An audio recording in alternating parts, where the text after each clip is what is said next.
ọṣẹ́ dúró iṣẹ́ tó ń bá lọ yẹn òun náà ni kó máa ṣe gbogbo ilẹ̀ máa jèrè ẹ̀ àṣé ìyá náà ní bá wa dé ilẹ̀ lérí kábíyèsí Elédùmarè àṣé gbogbo ìgbà tí ìyá mi bá ń bá mi sọ̀rọ̀ nínú yàrá àṣé ọjọ́ náà ń súnmọ́ tí bá wa mọ̀ pé àsìkò wa ti fẹ́ tó báyìí àwọn nǹkan kan wà tí mo fẹ́ bìyá náà tí mo fẹ́ bí gẹ́gẹ́ bí abiyamọ àmọ́ ọlọ́jọ́ ní òun ò ní sọ̀gbà tóun máa dé òun kọ̀ máa wọlé dé náà ni bí olè lóru bí ẹ wá ṣe ń wọlé a ṣẹ̀fẹ̀ bẹ̀rẹ̀ agbami ètò ni àìtẹ́ tí bẹ̀rẹ̀ ẹ bá mi pín ètò náà mo kí gbogbo yín ẹ jẹ́ ń kí ìyá mi dáadáa sẹ́ẹ̀ abiyamọ òtítọ́ abiyamọ tí ó mọ value ọmọ torí kò ń ṣe gbogbo èèyàn ló mọ value ọmọ lénìí ọ̀pọ̀lọpọ̀ gan ti ń ta ọmọ àwa tí àwa ń wọ́ ọmọ kọ́lọ́hún jọ nínú ọlẹ́ kó ṣe fún wa àwa tí a ti bí kó má gbà kúrò lọ́wọ́ wa mẹ́wàá ń ṣẹlẹ̀ láyé ibi tí o bá mọ̀ ló mọ̀ mo rí ìyá tó ń sunkún nígbà tí àwọn Fúlàní wọlé ní Plateau State tí wọ́n mú ọmọ ẹ̀ tọ́lù mọ́lẹ̀ tọ́pa kábíyèsí Elédùmarè kí ni ọ̀nà àbáyọ kí ni a fẹ́ gbéyẹ̀wò nírọ̀lẹ́ yìí èmi á máa jẹ́ April Fool àmọ́ in tá à ń ṣe lọ́wọ́lọ́wọ́ kò ń ṣe April Fool o in tó ràn mọ́ ọmọ Yorùbá òun lèmi gbé dání kò wá ń ṣe gbogbo yàn ni ó gbọ́dọ̀ gbà fún mi lórí nǹkan tí mo gbé dání mo kí gbogbo èèyàn wa lẹ́ẹ̀kan sí mo ní ẹ jẹ́ ń kíyà mi sẹ́ abiyamọ òtítọ́ abiyamọ tí ó mọ pé Nàìjíríà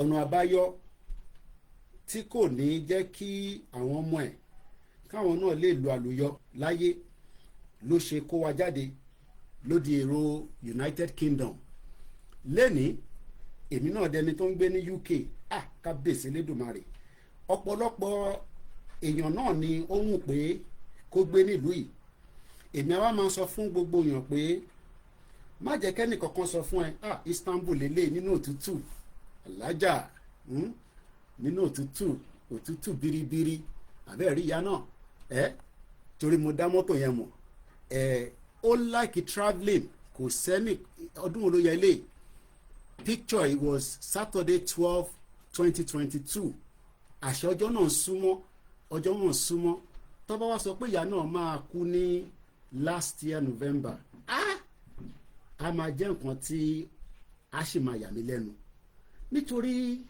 kò kúkú síkì kò dẹ̀ sọ pé òun lọ kò dágbére pé òun lọ kò fún wa ní sáìn kankan pé òun máa dákẹ́ kódà kèbí kéèyàn lọ sí hospital kó wálé náà ló máa ń sọ ìyẹn náà ni a ṣe fẹ́ gbé ọ̀rọ̀ ìtẹ̀níyẹ̀wò ká tó ka anthem ẹ bá mi máa kíyà mí sẹ́ kọ́lọ́hún foríjì kò wá ń ṣòwò nìkan gbogbo àwọn tó ti kú tó ti lọ bẹ́ẹ̀ nílẹ̀ Yorùbá àtẹni tó kú ní kúkú tí kò jẹ́ kó kú àtẹni tó kú ní ikú gbígbóná torí ẹni tí Fúlàní bá pa ìrun ẹ̀ ikú gbóná ni Ọlọ́run kó wá wọlá àtẹ̀ní kó wọlá àtàná kó bá wa foríjì gbogbo àwọn òkú wa lọ́run àwa táwa kù náà ni a sì máa ṣayé lọ torí béèyàn bá kú èèyàn náà ló sì máa kù ṣẹjọ́ ẹ bá mi kíyà mi dáadáa torí tẹ́ ẹ bá kí kò ní máa wùn mí kí wọ́n ṣe program torí nígbà míì tẹ́mi mi bá lọ sọ́dọ̀ ìyá mi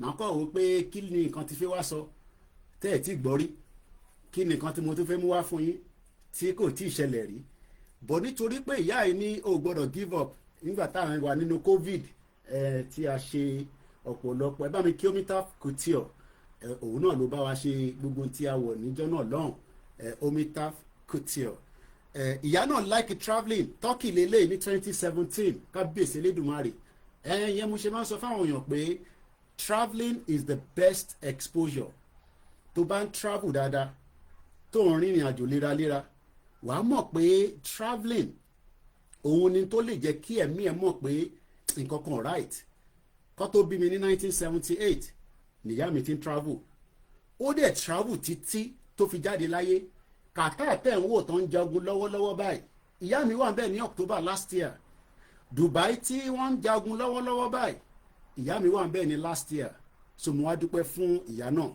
Gbogbo yín náà ni mo ti rí tẹ̀ ń wọlé lọ́tún lọ́sì lára àwọn nǹkan tíyàn máa ń fún ìyá ẹ̀. Ó dàpọ̀ àbúrò mi ló ṣe lé, òun ló ṣe pillowcase yẹn fún ìyá yìí pé máa fi rọrí o ìyá dáadáa nígbà tó ń ṣe báyìí.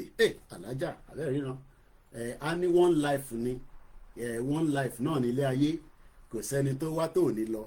July 2022 ní gbogbo àwọn picture tí mo sì fi ń wọ̀n yìí. Ó ní ọ̀pọ̀lọpọ̀ ó fẹ́ràn picture. Ó dà pé ìyá mi àti Sunday Igboho ọmọ ìyá ni wọ́n, torí ó like picture, bẹ́ẹ̀ ni Igboho náà like picture. Mo kí ọmọ Adéyẹmọ, mo kí bàbá Kítóyè, mo kí gbogbo àwọn mọ̀lẹ́bí. Ṣẹ́rí ìyá náà nìyẹn ní mọ́ṣáláṣí aṣọwọ́ sókè báyìí, a ní máa báṣẹ́ lọ, máa báṣẹ́ lọ ọmọ Adéyẹmọ, máa báṣẹ́ lọ bàbá Kítóyè. Nígbà tí a ti kíyà náà, torí a ní ṣe program kankan ká kọ́kọ́ má kíyà mi. Tẹ bá wá ní ká má kíyà mi, á jẹ́ pé o ò nífẹ̀ẹ́ mi nìyẹn. Ẹni tó bá nífẹ̀ẹ́ mi á bá mi kíyà mi. Bàbá kí fún 1 hour kò pọ̀ jù, torí òun kúkú ti lọ. Ó kàn ń wò wá lókè báyìí, ó ń fi ìṣó àtàbọ̀ ẹ̀. Gbogbo ẹni tó bá wá ń sáré pé òun máa mú wa, ọ̀la lẹ máa mú. Gbogbo ẹni tó bá ń sáré pé òun máa mú Ìgbòho, ní rí mú. Gbogbo ẹni tó bá ń sáré pé òun máa mú bàbá Kítóyè, fúẹ́ ìrọ̀lẹ́ pa, ní rí wọn mú. Máa gbìyànjú ni, máa try, bọ̀ kò sí bẹ́ẹ̀ ṣe fẹ́ rí wa mú, nítorí pé Ọlọ́run ò fi ẹ̀mí wa lé yín lọ́wọ́. Tó gbogbo tó bá ń wù yín, tí ẹ bá ń ṣe, tí ẹ bá mọ̀, ẹ túbọ̀ máa sà á. Bọ̀ èyí tí mo mọ̀ ni pé olóyè ọmọ Adéyẹmọ DSS ò mú o, DSS ò dẹ̀ wá o. Ẹ jẹ́ kí èmi ọmọ Ọláyọmí Kóìkì tí mo jẹ́ agbẹnusọ Ìgbòho, èmi nìkan ni mo lè jáde tí mo lè sọ fún yín pé nǹkan kan ti ṣe Ìgbòho tó jẹ́ priority tí ẹ dẹ̀ gbọ́dọ̀ mọ̀. Bọ̀ bí mo ṣe ń bá yín sọ̀rọ̀ ní wákàtí ní èní 1st of April, kò ń ṣe April fún o. Olóyè ọmọ Adéyẹmọ àlàáfíà ló wà, kò sí kankan tó ṣe, kódà ó ń sùn, ó ń jí, ó ń jẹun, ó ń wo gbogbo tó ń lọ ní gbogbo àgbáyé. Ẹ̀mí ẹ̀ náà ń bẹ nílẹ̀ Yorùbá nípa ààbò. Ẹ̀mí ẹ̀ dẹ̀ wà pẹ̀lú bàbá wa President Bola Tinubu. Ẹni tó bá fara mọ́ kò ń ṣe dandan. Gbọ́ mi yé, mo níṣẹ́. Olóyè ọmọ Adéyẹmọ Ìgbòho Òòṣà, ẹ̀mí àti bàbá Tinubu wọ́n wà ní same.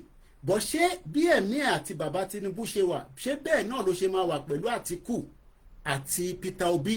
Gbogbo ẹni mo fẹ́ gbé yẹ̀wò nírọ̀lẹ́ yìí, nítorí pé kò dìgbà tá a bá gbà fúnra wa, kò dìgbà tí a bá gbà fúnra wa. Àmọ́ lọ́wọ́lọ́wọ́ ilẹ̀ Yorùbá ó ń mì, ó ń ṣàn fẹ́jẹ̀. Àwa fẹ́ béèrè ìbéèrè kan ni o. Ẹ bá mi wo tọ́pìkì yẹn dáadáa, torí pé tásìkò bá dé ibi tẹ́yìn náà máa dá sí. Mo fẹ́ jẹ́ kí ẹ lè bá mi sọ̀rọ̀ lé lórí. Kálá lè fi ẹ̀mí tọ́ láàrin President Bola Tinubu àti Atiku Abubakar tóun náà tó máa jáde, tó dá mọ̀ pé ó máa jáde fún president, platform tó máa gbà jáde láì tí mọ̀, àti Peter Obi. Àwọn mẹ́tẹ̀ẹ̀ta yẹn lèmi rí mọ́, kò sí tó kàn mí pẹ́ láwọn tó kù, torí àwọn tó kù kò likely pé èèyàn kankan máa ní kó dìbò fún wọn. So mo ò ní láti gbé wọn wá sórí platform ká má máa fún wọn ní audience. Ẹ jẹ́ ká dúró lórí àwọn mẹ́tẹ̀ẹ̀ta tí mo dárúkọ yẹn. Ẹ máa bá mi fi ẹ̀mí bá lọ, ẹ dẹ̀ máa comment, kẹ́ share. Ẹlòmíì tó tẹ̀ ń pariwo pé Ìgbòho kò share program rí látijọ́ 5 years tá ti ń ṣe. Ẹlòmíì ò dáwó rí, ẹlòmíì ò support rí, àmọ́ àwọn ni wọ́n ń ṣẹnu chọ̀pọ̀chọ̀pọ̀ lórí ọ̀rọ̀ ọmọ Adéyẹmọ Ìgbòho Òòṣà. So a ti fẹ́ wọnú ètò náà, mo kí gbogbo alẹ́ nǹkan sí. Iṣẹ́ wa fúnlẹ̀ wa, forílẹ̀ ibi wa, kàgbéga fàlérí. Ìgbàgbọ́ wa ni pé bá ti bẹ̀rù làbọ̀ mọ́, ká ṣiṣẹ́ ká jọlá. Ìṣọ̀kan àtòmìnira ní kẹ́jẹ́ ká máa lépa, tẹ̀síwájú fọ̀pọ̀ ire àtòhun tó dára. Ọmọ Oòduà dìde, bọ́ sípò ẹ̀tọ́ rẹ. Ìwọ ni ìmọ́lẹ̀ ògo adúláwọ̀. Àwa ni ìmọ́lẹ̀ ògo adúláwọ̀. Èmi ni ìmọ́lẹ̀ ògo adúláwọ̀. Àwa ni ìmọ́lẹ̀ ògo adúláwọ̀. A very good evening and welcome to the first day of the month of April. This is not an April Fool broadcast. This is a full broadcast, and I would like you to please share the program, invite as many people to join so that we can deliberate and discuss about the current situation of the Yoruba people within Nigeria today and the way forward. Because as we know, a lot of things are happening, and they are happening very, very fast. I'm sharing the program. I want you to also please help me to share this program. It is very important so that we get as many people to join the conversation. I will read your comments when I pick it up. My name is OLAYOMI KOIKI, known as Koikimedia on the social media. Koikimedia is an international media organization residing in the United Kingdom. And within the next couple of years and months, we are praying that we can continue to expand our scope. But we cannot do that without the support of the members of the public, since it's a public platform. We endeavor, we beg, we plead so that you can support the channel. Monetary wise, it is ethical, since I can pay the BBC TV license, and some of the programs might not be of interest to me. So we are begging you to please support us financially. We need vehicle for the staff. We need a platform to grow. We need to employ maybe more people, especially many places that are currently under attack in the southwest of Nigeria, where our concerns lie. We are worried as well about other Nigerians. Nigeria is still a country. It is not yet dissolved. A lot of us believe it should be dissolved so that we can be able to protect our borders and many places that are of interest to us. Some do not align and agree with such. But while Nigeria is still ongoing, there are many deliberations that continue to come onto the fora, like our platforms and many other platforms. So what you can do for us is support us financially. We receive 10,000 naira donation, it goes a long way. We receive prayer, it goes a long way. And we do also have a lot of things that we are also hoping that you can be of benefit to. If you think that you have a business and you want us to advertise for you, let us know. We will do verification. If it's worth advertising, we will advertise. That will give us some kind of revenue so that we can be able to push this platform to the next level. Not the next level of the APC, but the next level of the Koikimedia platform. This evening, there's a lot of discussion. There's a lot happening. London, America, Cuba, many things are happening across the globe. And we pray that many of you would also follow the platform. If you have not subscribed to our YouTube channel, make subscription. You can also be a member by paying £2.99 every month, less than a packet of whatever you are buying for yourself, or £5.99, which is still not a lot. That would help me and my staff to be able to do more content of your own favorable event happening in Yoruba land. There's a lot of things happening. So please support us spiritually, financially. No amount of money is too small. If you can give us £1 every month, we will take it. If you can give us £100, we have people that are doing it, and we are very grateful. Mrs. Comfort Ologunja, sorry I have to mention your name. She's one of our real donors. Sister Elaine, every month for the last 5 years, they've never shake. They've never had any missing month to say that we are not going to support Koikimedia. Yemi Fatoki is in Nigeria, supporting us every month with Naira. You can do the same thing. There is no amount of money that is too much. The account details is on the screen. Currently, we are using a mobile phone to stream. I have a good laptop. I can use it to stream. But until things are being changed, let us continue to manage the platform that we are using. I have many staff. I can see them. Mamawa Omolara Iyabo Ajala is one of our staff. We have 25 staff that are working across Nigeria, and we have freelance that are supporting us outside Nigeria as well.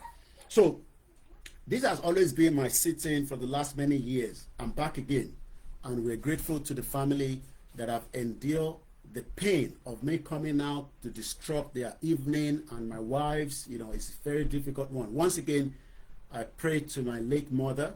She died last year, November. If you are not aware, yes, my mother died last year. So for that reason, I was off air for many months, but I'm back now gradually. So let's come back to the discussion. Before we go into the discussion, we speak Yoruba.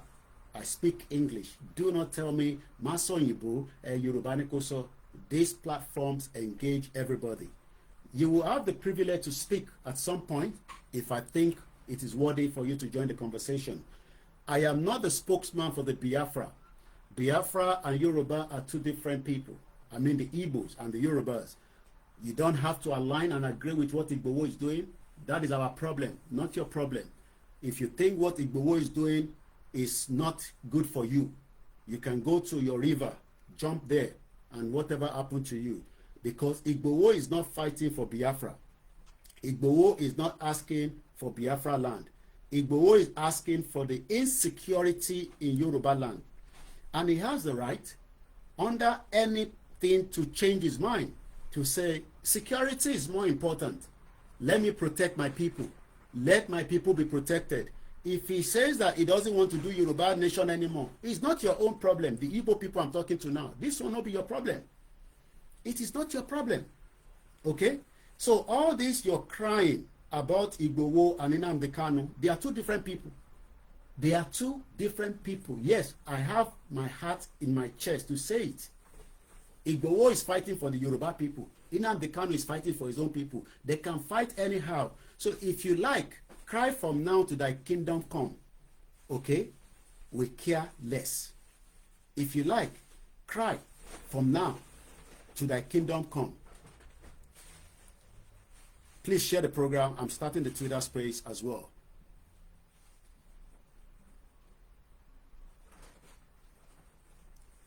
Okay? If you like, cry from now to thy kingdom come. You know, consign us. Now you get your mouth. When you know they use cry. Àbí na no hear me. Ẹ̀yin lẹ lẹ́nu yín, n tó bá dẹ̀ wùn yín lẹ lè fẹ́nu yín ṣe. Tó bá wùn yín kẹ́ sunkún sábọ̀. Kẹ́ sunkún láti ìsìn títí dọ̀la. Problem tí yín nìyẹn, kò ń ṣe problem tàwa. Okay? Kò ń ṣe problem tiwa. In táwa ń sọ ni pé in tí Ìgbòho ń ṣe ó tẹ́ àwa lọ́rùn. Bó bá àwọn ọmọ Igbo kó má tẹ́ wọn lọ́rùn. We are not Igbo. So why are you crying about our own wahala? Àbí why not they cry? Why not they cry? Now they cry every day. Now they cry. Igboho don't collect money from Tinubu. Igboho. Who should we trust? Who should we trust? Tibati block me say, oh, they get me more. Mo wà lórí, mo ṣe program lọ́wọ́, mo ṣe disconnected. Má tún pè mí mọ́, won't disturb.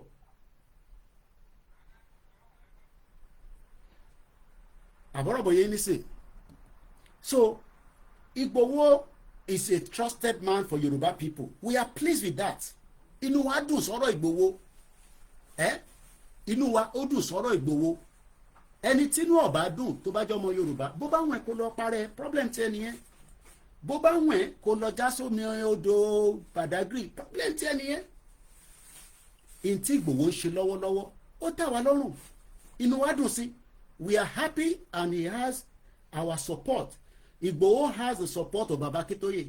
He might not have the support of every Yoruba people, but eventually, you will eventually understand that when Fulani eventually invade all your villages and your town, ẹ support Igboho lórí ọ̀rọ̀ security. Bó bá wù yín kẹ́ gbọ́, bó bá wù yín kẹ́ gbà. We are not begging anybody. Yoruba nation kò tí kú. Yoruba nation is an ongoing program. You cannot get Yoruba nation under one day. You cannot get it in 10 years, depending on the way and manner how you want to get it. If you want to turn it to armed struggle, maybe it might even take longer. If you want to do it diplomatic, it might also take longer. Do we engage our politicians? Yes. We have to engage them. Do we engage international community? Yes, we are still doing it. So for those of you that are crying every day about Igboho's matter, we'll come back to that. Now, lẹ́ẹ̀kan sí mo kí gbogbo èèyàn wa. I'm sharing the program. If you are on Koikimedia WhatsApp channel, you will never miss my program, because the moment I go live, we automatically upload all the links straight away. Àwọn ló máa ń kọ́kọ́ jàǹfààní ẹ̀, because some people register with us, subscribe, and sometimes you don't get notification, but you will never miss a notification. That is why it is important to join and make sure you follow Koikimedia WhatsApp group, because you can hear many things about Yoruba nation, Igboho, but to get the authenticity of any information, especially from Igboho as the spokesman, you can only get the authentic information on Chief Sunday Igboho. Not that you will not get from other platforms, but the fact remains that if Igboho wants to communicate to the world as my principal, Igboho will let me know. And he will say, coordinator, so information, I want you to pass it to the members of the public. And that is where I come in as a spokesman. Because a lot of people don't know the meaning of spokesman. There are many people that are using Igboho's name for different purposes and different things. It's a brand. And you cannot tarnish that brand. You cannot destroy the brand. We will defend it with our last. We will. Especially me. I will defend Igboho with anything I have with this, my mouth. You see this, my mouth? You never know my mouth. Because I believe in him. I agree with him. And like I always say to him, in public and in the private, that if he looks back, he would find me. If he looks forward, he would also find me.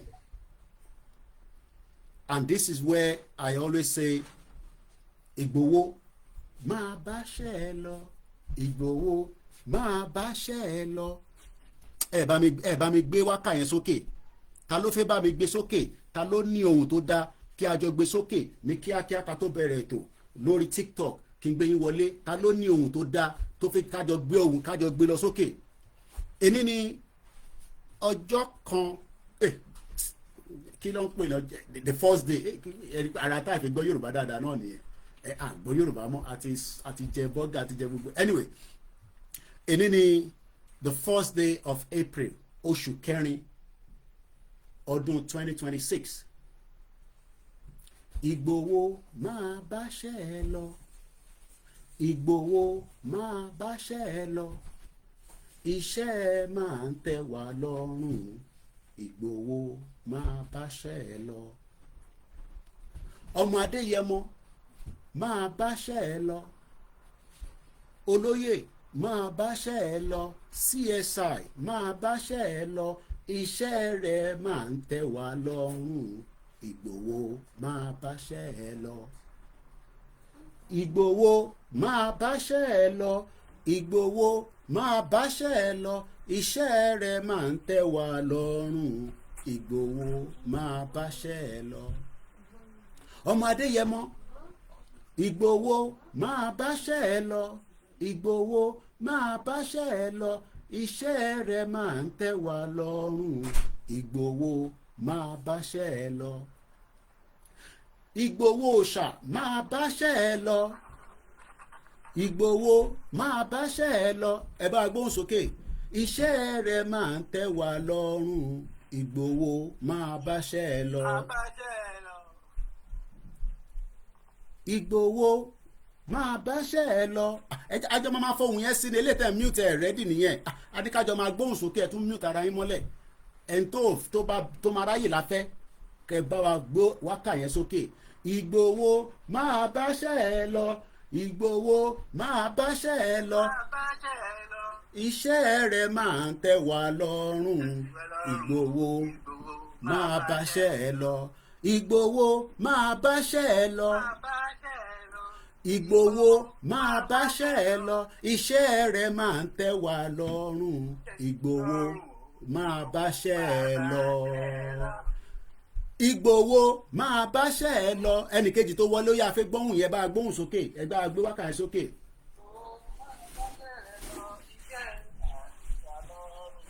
Ìgbòho máa báṣẹ́ ẹ lọ. Ìgbòho máa báṣẹ́ ẹ lọ. Iṣẹ́ rẹ̀ máa ń tẹ́ wa lọ́rùn. Ìgbòho máa báṣẹ́ ẹ lọ. Jagunjagun máa báṣẹ́ ẹ lọ. Jagunjagun máa báṣẹ́ ẹ lọ. Iṣẹ́ rẹ̀ ń tẹ́ wa lọ́rùn. Ìgbòho. Èmi àwa máa bí pé ṣé kí Fúlàní wọlé sí wa lọ́rùn àbí ká fi wọ́n sílẹ̀ ẹ̀ wá ní Ìgbòho bá wa báṣẹ́ yẹn délẹ̀ under President Bola Tinubu ẹni sùúrù tí bá ti ní ṣé kí Fúlàní kó wọlé pa wá ké Fúlàní kó ṣe wá ní ọṣẹ ẹ̀ wá ní àfẹ́ bẹ́ẹ̀ President Bola Tinubu ẹ tètè bá wa ṣe gbogbo tó yẹ kẹ́ ṣe kí security lè wọlé Yorùbá lábẹ́ bàbá wa Ìgbòho òòṣà ó yá ṣé kí Fúlàní wọlé pa wá. Ìgbòho ẹ bá wa gbé security.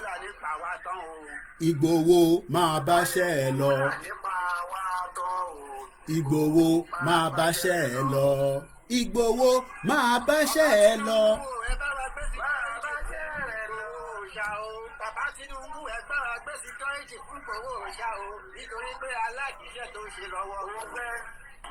Ìgbòho máa báṣẹ́ ẹ lọ.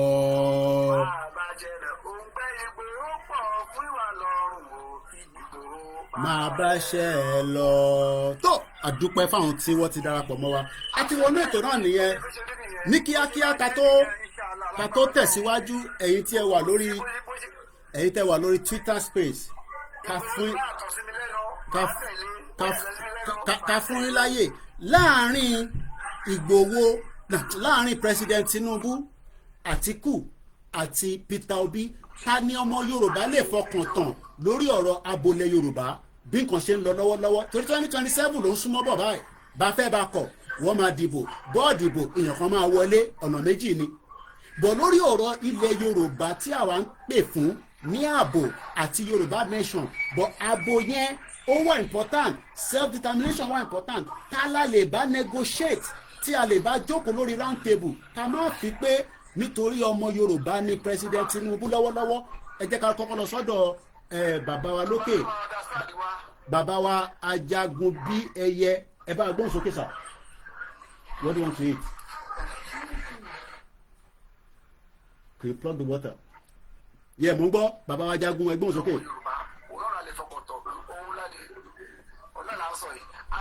kò sí ṣe kò sáyè ṣe ọmọ wa náà la ṣe kiri la máa rely on òtórí kò wọ́n ló gbéde wa òun ló mọ ibi tí bàtà ti ń ta wá lẹ́sẹ̀ tó bá padà wọlé nígbà kejì a mọ̀ wípé ó máa ṣe bẹ̀bẹ̀ fún ilẹ̀ Yorùbá bó ti yẹ pé ó ní bó ṣe ń lọ báyìí tí gbogbo wa kalẹ̀ understand ṣùgbọ́n tó bá padà wọlé ẹ má fọ́ o ilẹ̀ Yorùbá má ṣe kí ni lè sọ jù bẹ́ẹ̀ lọ.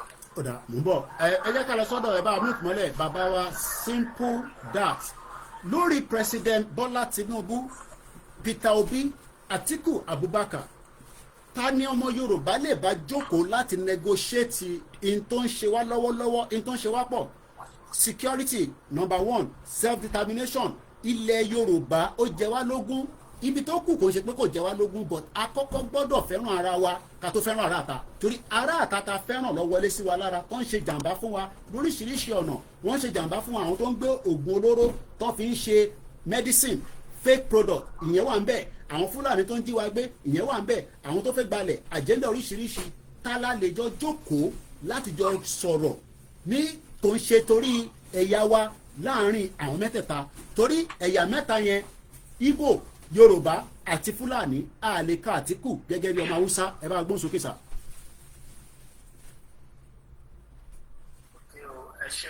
ẹ ṣe fẹ́ fún wa ní opportunity láti bẹ̀rẹ̀ sókè wọ́n ní ọmọ tó ń gbèrè tó mọ ọmọ kan tó ń kí aráàlú ń fẹ́ tó lè mú aráàlú lára ìwádìí ìtàdé tó ń gbèrè ìwà balẹ̀ ẹ̀wọ̀n kan tó ṣẹlẹ̀ ní ṣọ́ọ̀ṣì ní ìgbésẹ̀ èkó ẹ̀rí bí wọ́n ti dà ẹ̀wọ̀n tó bá wọn yìí àfẹ́rí ẹ̀lẹ́ ìfẹ́wọ̀ kwara ẹgbẹ́ tó bá wọn ó kúrò ní pálọ̀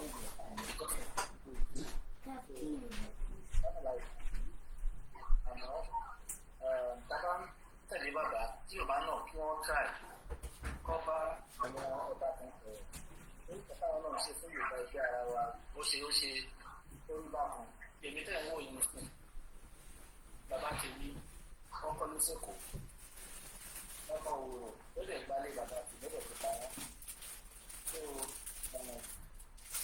fún nǹkan tó ń lò nílẹ̀ tí wọ́n rò yorùbá gbogbo wa ilẹ̀ yorùbá lè lágbá nígbà tó bá gbòmìnira náà tó ní tí ìjọba máa ń fojú ní èdè náà bó ṣe wà ní ìṣe ìmọ̀ yìí kẹ́kẹ́ bàbá mi lọ bẹ́ẹ̀ àìsọ́ tó ṣe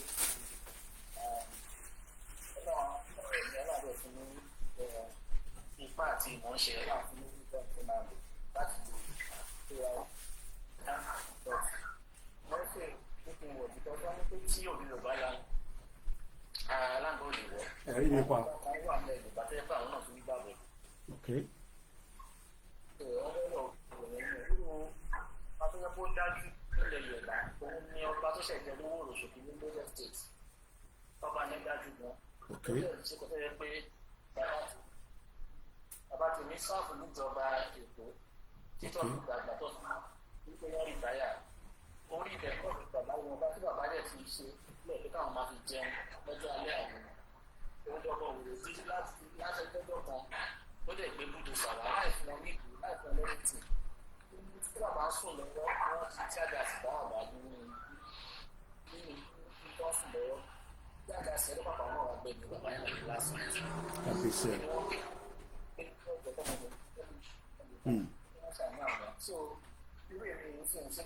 ẹ ṣe ìyàwó Nikki for the gift.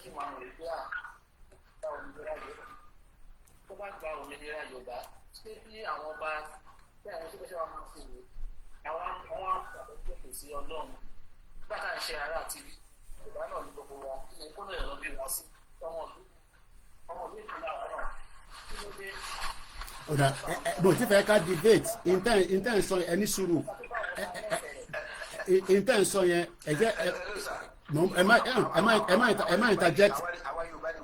ẹ má interject mi mò ń bọ̀ bàbá mi tó sọ̀rọ̀ nísìn ẹ jẹ́ kí n land ìbéèrè tí mo béèrè ní ká sì fòkọ̀ ṣe rí any other issue tó ń lọ nílẹ̀ Yorùbá kò ń ṣe tó máa tán lénìí kò ń ṣe tó máa tán lọ́la kò síbi ilẹ̀ Yorùbá tí kò ní problem yàtọ̀ sí tá à ń béèrè fún lọ́tún lọ́sì so ẹ má ẹ̀ka tí mọ́rọ̀ ẹntì ẹni kí ni mo ò tí ì ní kẹ́ sọ̀rọ̀ ṣẹ́rí mo ò tí ì ní kẹ́ ẹ̀yin kọ́ lẹ́yìn kẹ́ sọ̀rọ̀ lábùnú ẹ mú ṣẹ̀gbẹ́ yín wọlé ni èèyàn kan wà before yín so ẹ ṣe sùúrù ṣe ẹ kó rí bẹ́ẹ̀ yẹn ẹ lè open program ṣẹ́rí platform yìí kò ń ṣe platform any platform ibi àdẹ́rì kankan mo ti ń ṣe program there so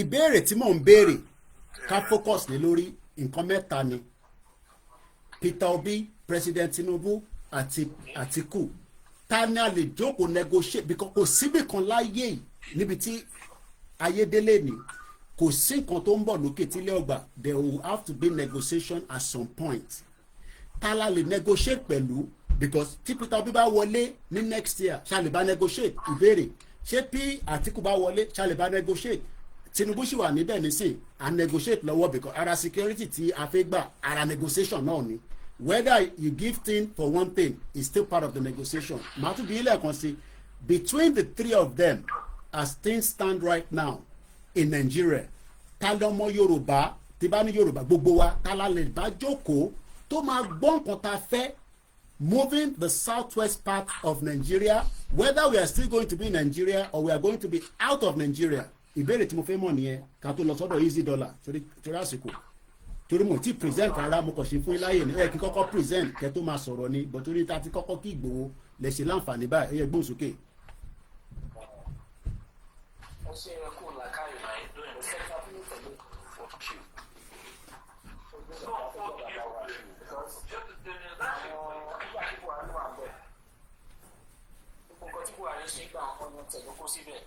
Okay.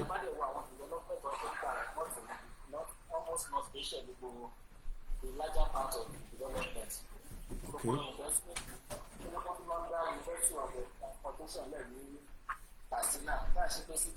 Okay. So, also ìgbà tí wà nílé yìí, àgbàdo ọ̀rọ̀ coastal rate bàbá fẹ́. Okay. Wọ́n lọ sí Abramadéṣọ́ àlejò mẹ́ta yìí. Àti máa ká báyìí tó bá rẹ̀ kan náà máa lọ kí ó máa tó kìí àwọn because of traffic. From Uber to pay 28 minutes. Okay. Okay. These are the developments here and so. Okay. But I think we want to look at matter because only Baba. Okay. Okay. I don't know that's one matter. But one thing, I want to follow money on that. Especially if we cannot see far around the Darawa.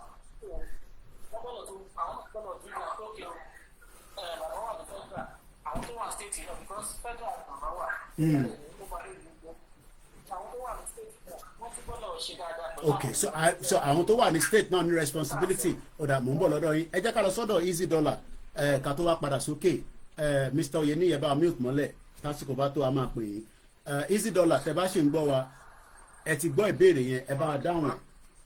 mo á bí pẹ̀lú ẹ̀ ẹ̀gbọ́n gbogbo ọmọ Yorùbá o mo kí gbogbo everybody bàbá Akíntóyè mo kí sà ẹ káàárọ̀ bàbá Ìgbòho Ṣàmú Aládìgún kàkà kí elédùn máa rè bàbá mo kí ẹ o ọlọ́run máa wà pẹ̀lú ẹ o ẹ wo brother ọlọ́run bá làákàyè ẹ jẹ́ question tó bẹ̀rẹ̀ yẹn kò sí anybody else that lè lọ negotiate pẹ̀lú even though that word negotiation èmi ò like it but at the same time I will put it this way I'm a dialogue pẹ̀lú bàbá Tinubu because that's the last Yorùbá man ẹ̀yin ọmọ Yorùbá ẹ̀ máa gbọ́ that's the last Yorùbá man tó máa contest for president nílẹ̀ Yorùbá yẹn kò ní sí any other Yorùbá president tó bá jáde mọ́ ẹ bàbá báyé sọ̀rọ̀ yìí this is our last straw bàbá Tinubu is a Yorùbá man kò lè gbàgbélé wọ́n mọ nǹkan tó ń ta wá lára.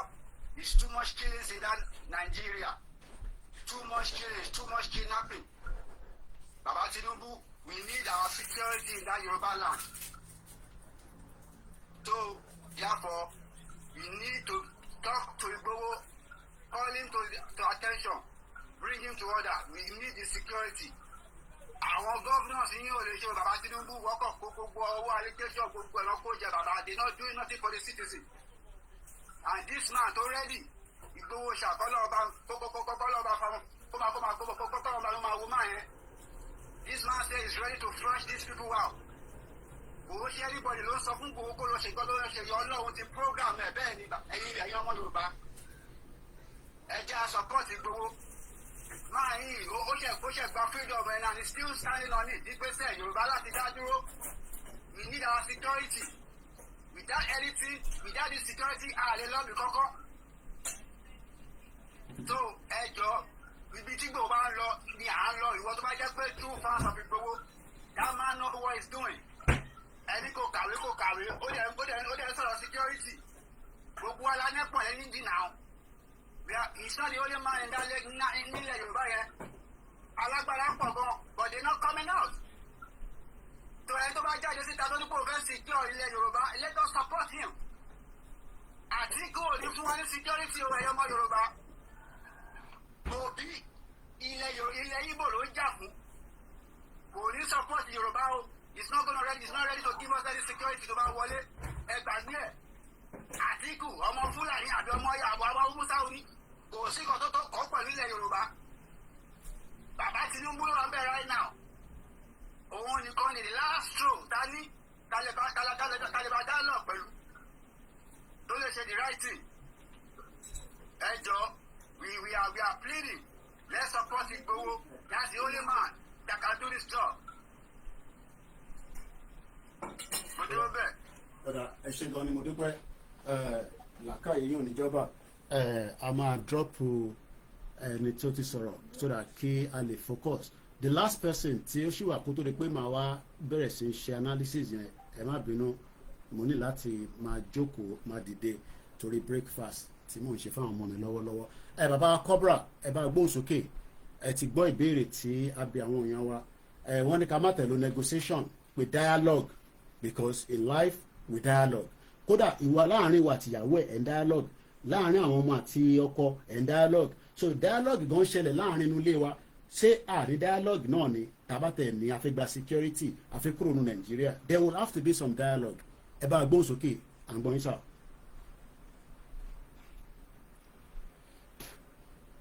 Hello Mr. Cobra tẹ́ bá ṣì wà pẹ̀lú wa Ibrahim if otherwise a máa tẹ̀síwájú. Ọ̀dà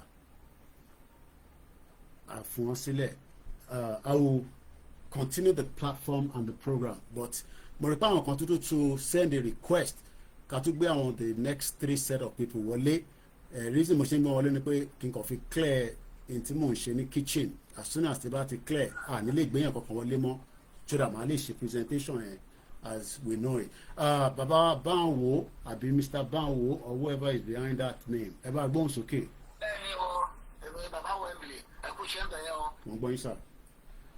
Ọjà ẹ so inú mi sọ dùn pé ẹ bọ́ ṣe program rẹ ni so mo kọ́ fẹ́ sọ kínní kan wà fún wọn sọ pé ní ṣe náà after Alexandra lórí pé nìkan wà tó yẹ pé wọ́n jọ ẹ̀yìn kínní yẹn di great yẹn mórúkọ ẹ̀ mo fẹ́ ká fún Sunday Igboho ní orúkọ yẹn ká máa pè ní Sunday Igboho òòṣà the great ká fi sórúkọ ẹ̀ and from now kẹjẹ kẹ ẹni bá mọ orúkọ Sunday Igboho kó máa sọ pé Sunday Igboho òòṣà the great ká máa fọ níjọ́ ní ìbí ká máa gbé statue ẹ̀ bí a máa jẹ́ Sunday Igboho òòṣà the great tó o gbọ́dọ̀ fẹ́ tó lè sọ fún àwọn Yorùbá jẹ́ pé ó jẹ́ pé wọ́n ẹ̀ kíkí kó yá pé ò fẹ́ sọ̀tọ̀ níbodè o pé àìmọ̀kànlẹ̀ nìkan máa fi sọ pé kí wọ́n fi gómìnà kó máa fi ilé tó máa lè máa bú Tinubu pé Tinubu ló ṣe pé kìnnì kan gbà wọ̀nyí tábà mọ ọ̀pọ̀lọpọ̀ kan wà dẹ́gbẹ́ ẹ̀ka tábà fi tó ẹ̀ka fi rọmọ ẹ̀ka fi rọmọ tábà wo kí ẹ̀ gbowó ẹ̀ pọ̀lítíkàlẹ̀ níṣẹ́ ká dúpẹ́ lọ́nà ní Nàìjíríà sí àwọn local government ṣe àmọ́ àtàwọn wọ́n ti gbowó tiwọn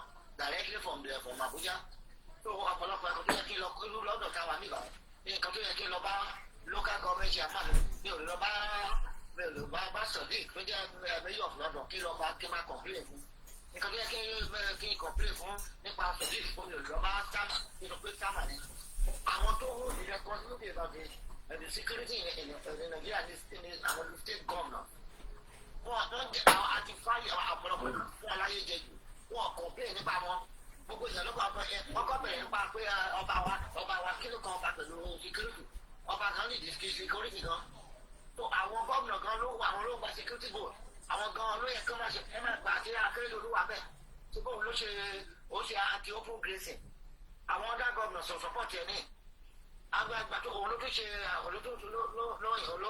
olókèrè àmọ̀tẹ́gbọ̀n gómìnà lọ gbogbo lọ́lágbára kí ni wọ̀nyẹn ẹ jẹ́ pé tí àwọn gómìnà lọ́ba tó rí wọn bá gbèsè ẹ̀ ká ń gbára wọn pọ̀ ká sọ pé Sunday Igboho you want to give you this job ká lè kí lẹ́yìn àwọn olóyè kó sọ́ọ̀tọ̀ ẹ̀ kì í ṣe Tinubu ìfún federal kò sí tó kan Tinubu nínú ọgbẹ́ state tí ní state ìfẹ́ oríkàkú ẹ̀wọ̀n gbàtọ́ tó pa wá ní Kwara síbi gómìnà wà bẹ́ẹ̀ níbi ìbá ṣe nǹkan tó bá ṣẹlẹ̀ ní London ọ̀gá ẹ̀ mọ̀ pé gómìnà ní dípò gbàgbà tí mo wà nínú ní straight the same thing the mayor ló máa ṣe kíni nínú ẹni sùúrù mo mọ̀ pé ẹni sùúrù bàbá wa as much as èmi náà máa ń compare London America pẹ̀lú Nàìjíríà àìtí the level yẹn àbí láti ti máa ní comparison àfi tá a bá ń parọ́ fúnra wa as much as I do it as well. So tá bá ń compare ẹni tó ń ṣẹlẹ̀ London pẹ̀lú Nigeria àìtí súnmọ́ bẹ̀ rárá.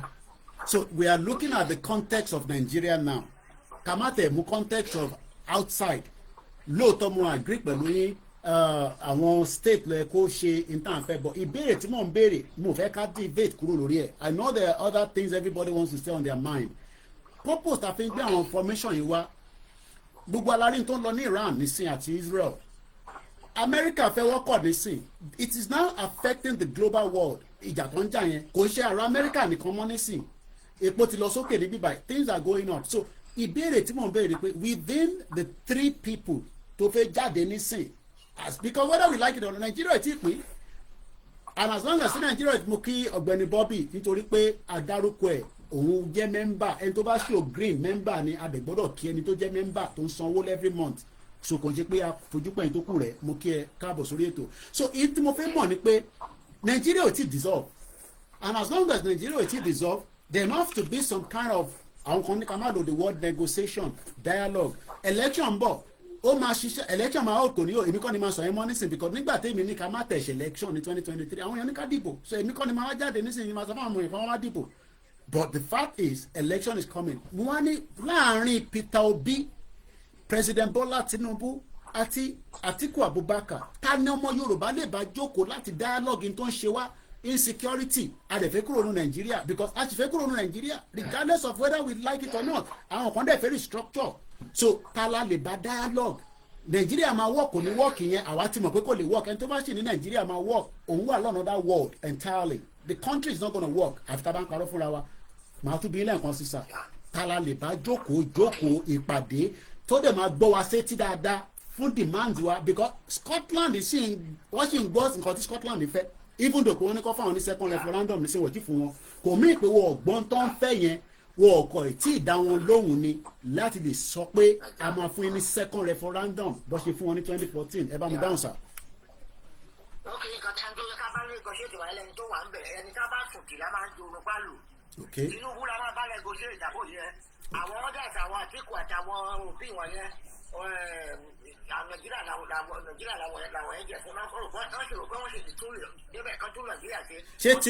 ṣé President Tinubu náà rò bẹ́ẹ̀ ni because tẹ bá ní President Tinubu mo fẹ́ rò pé bí ẹ máa ní subject tó wà lórí oyè nísìn èmi tẹ̀ tí ń rò pé in the next 2027 because who knows who is going to come in àwọn kan ní Tinubu máa wọlé tí Tinubu bá wà lọ wọlé ńkọ́ we don't know because tí Atiku bá lọ wọlé ní next year ńkọ́ tí Peter Obi bá lọ wọlé ńkọ́ we don't know a kò lè speculate pé Tinubu máa wọlé but tó bá wà lọ wọlé kí ló máa ṣẹlẹ̀ a gbọ́dọ̀ máa prepare mind wa next year táwọn sọ yìí this time next year election governorship lọ́mọ máa ṣe lọ́wọ́lọ́wọ́ wá ti parí ti presidency. ìyá ń gbà tá ti bẹ̀rẹ̀ ẹ̀sìn láti bẹ̀rẹ̀ nìyẹn lọ́dọ̀ Tinubu báyìí òun náà mo sọ pé kábàfùtì la máa dùn pálù òun la máa bá negotiate. ok dúró dìgbà táwọn àwọn ẹ̀ máa débẹ̀ lórí àwọn ẹ̀ ló máa ajá àtúwàṣe ìbẹ̀rẹ̀ bìkínìkì ní tó ìrìn àjò àwa jìnnà gan. so the negotiation tá ń lọ lọ́wọ́lọ́wọ́ nísìn is good lórí security tí bàbá Ìgbòho gbé dání nísìn kò sí nǹkan kan tó wrong níbẹ̀ ọ̀gbẹ́ni Bobby mo dúpẹ́ lọ́wọ́ ẹ ṣé gan ni thank you so much for the super chat of £120 àbí €20 all right mo ń bọ̀ lọ́dọ̀ yín bàbá wa padà. ok wọ́n ní ká máa tún ní Sunday Igboho the great just like Churchill àwọn aráàlú ìfẹ́ràn Churchill gan wọ́n lè gbàgbé Churchill láíláí so ẹ ṣé gan ni fún ìrántí Alexander the great ẹ jẹ́ ká lọ sókè lọ́dọ̀ bàbá wa ọmọ alára kó bá wa dá sí màá open phone line fáwọn tó tún fẹ́ pè wọlé náà lẹ́ẹ̀kan sí Sunday Igboho the great wọ́n ní ká máa àdẹ̀mọ́ orúkọ ẹ̀ ká má kàn máa ní Igboho òòṣà ọmọ Igbo gan ọmọ mi nínú òòṣà but bá ti ní Sunday Igboho the great inú á máa bí wọn torí pé mo rí kan tó ṣe program tó ní Igboho don collect money Nnamdi Kanu ó bá wọn Nnamdi Kanu kó wà ní prison problem tiẹ̀ nìyẹn àwọn ọmọ wa ní Igboho the great àwọn bàbá wa ti bá sọ̀rọ̀ ó gbọ́ sí wọn lẹ́nu ó dẹ̀ ṣe tó ń yẹ kó ṣe gẹ́gẹ́ bí ọmọ Yorùbá ẹni tó bá wá tẹ́ lọ́rùn kó má tẹ́ lọ́rùn bí dẹ̀ ṣe ń sọ fáwọn èèyàn DSS ò gbé Ìgbòho èmi nìkan mo lè jáde mo lè sọ fún yín pé nǹkan báyìí èmi àti Ìgbòho ti sọ̀rọ̀ àti sọ̀rọ̀ kọjá lẹ́nìí èmi àti olóyè Ìgbòho ti sọ̀rọ̀ kò ń ṣe méjì lẹ́nìí èmi àti bàbá Akíntóyè ti sọ̀rọ̀ àlàáfíà lọ́wọ́ a lè fún jù bẹ́ẹ̀ lọ ẹni tó bá ń àti bàbá mi ọmọ alára ẹgbọ́n sókè mo kí gbogbo yín ẹ káàbọ̀ sà ẹ ṣe fáfà ní tẹ fún mi sà. ẹ káàbọ̀. àti wo lọ àti wo bọ̀ ọ ní àwọn òwe pé igi gogoro má gbomi lójú àtòkèrè láti wò ó. ẹ ṣe lẹ́ẹ̀kan sí kò sẹ́ni tó lè ṣe é. ok kò sẹ́ni tá lè bá dámọ̀ràn yẹn. láàárín àwọn mẹ́tẹ̀ẹ̀ta. láì bá ṣe Tinubu. ok mo ń gbọ́. Tinubu nìkan náà ló lè gbọ́ wáyé. ṣé president Tinubu torí wọ́jọ́ ọmọ Yorùbá la ṣe ń fi sentiment yẹn sí àbí torí àjọ máa gbọ́ èdè kan náà tá a bá bọ́ sínú yàrá torí báwọn ọmọ Ìgbò náà bá wà ń bẹ̀ wàá gbọ́ra wọn yé nínú yàrá ṣé yẹn lẹ àwọn èèyàn ṣe ń sọ bẹ́ẹ̀ ni àbí atúnìkan mi tá à ń rí tèmi ò rí. ó ní àwọn activities kan tí bàbá Tinubu ti ṣe lẹ́nu 3 years ago tó ti wà ń bẹ̀rẹ̀ sí. ok àgbọ̀yé sà. tá a bá wo dáadáa láti ibi 2009 tí terrorism yẹn ti pọ̀ gan ní Nàìjíríà. ok kò tí ì sí gọ́ọ̀mẹ̀ntì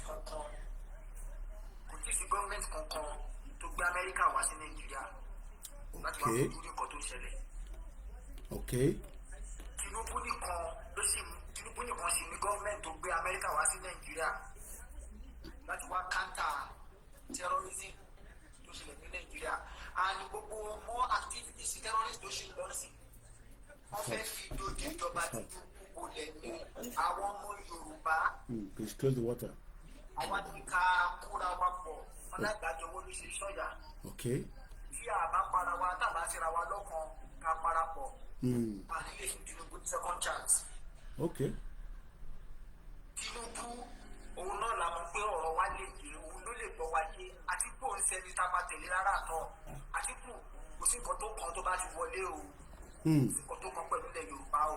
ok àti tó bá yẹ pé Nàìjíríà máa dùn sọ́ọ̀fù sí gẹ́gẹ́ bẹ́ẹ̀ sọ earlier on àmà ní yes. ok adẹ́ni pọ̀rọ̀ security tó gbé fún bàbá Sunday Igboho èmi mọ̀ pé bàbá yẹn ò ní disappoint Yorùbá. ok because akíkanjú ni wọ́n ní ọ̀dẹ̀ níbi tó bá lè la pọ́ ọmọkùnrin bẹ́ẹ̀ni ó ti wà ń bẹ̀ láti bẹ̀rẹ̀ lójú wà ń bẹ̀ kó ṣe kó ṣẹ̀ dé bẹ̀.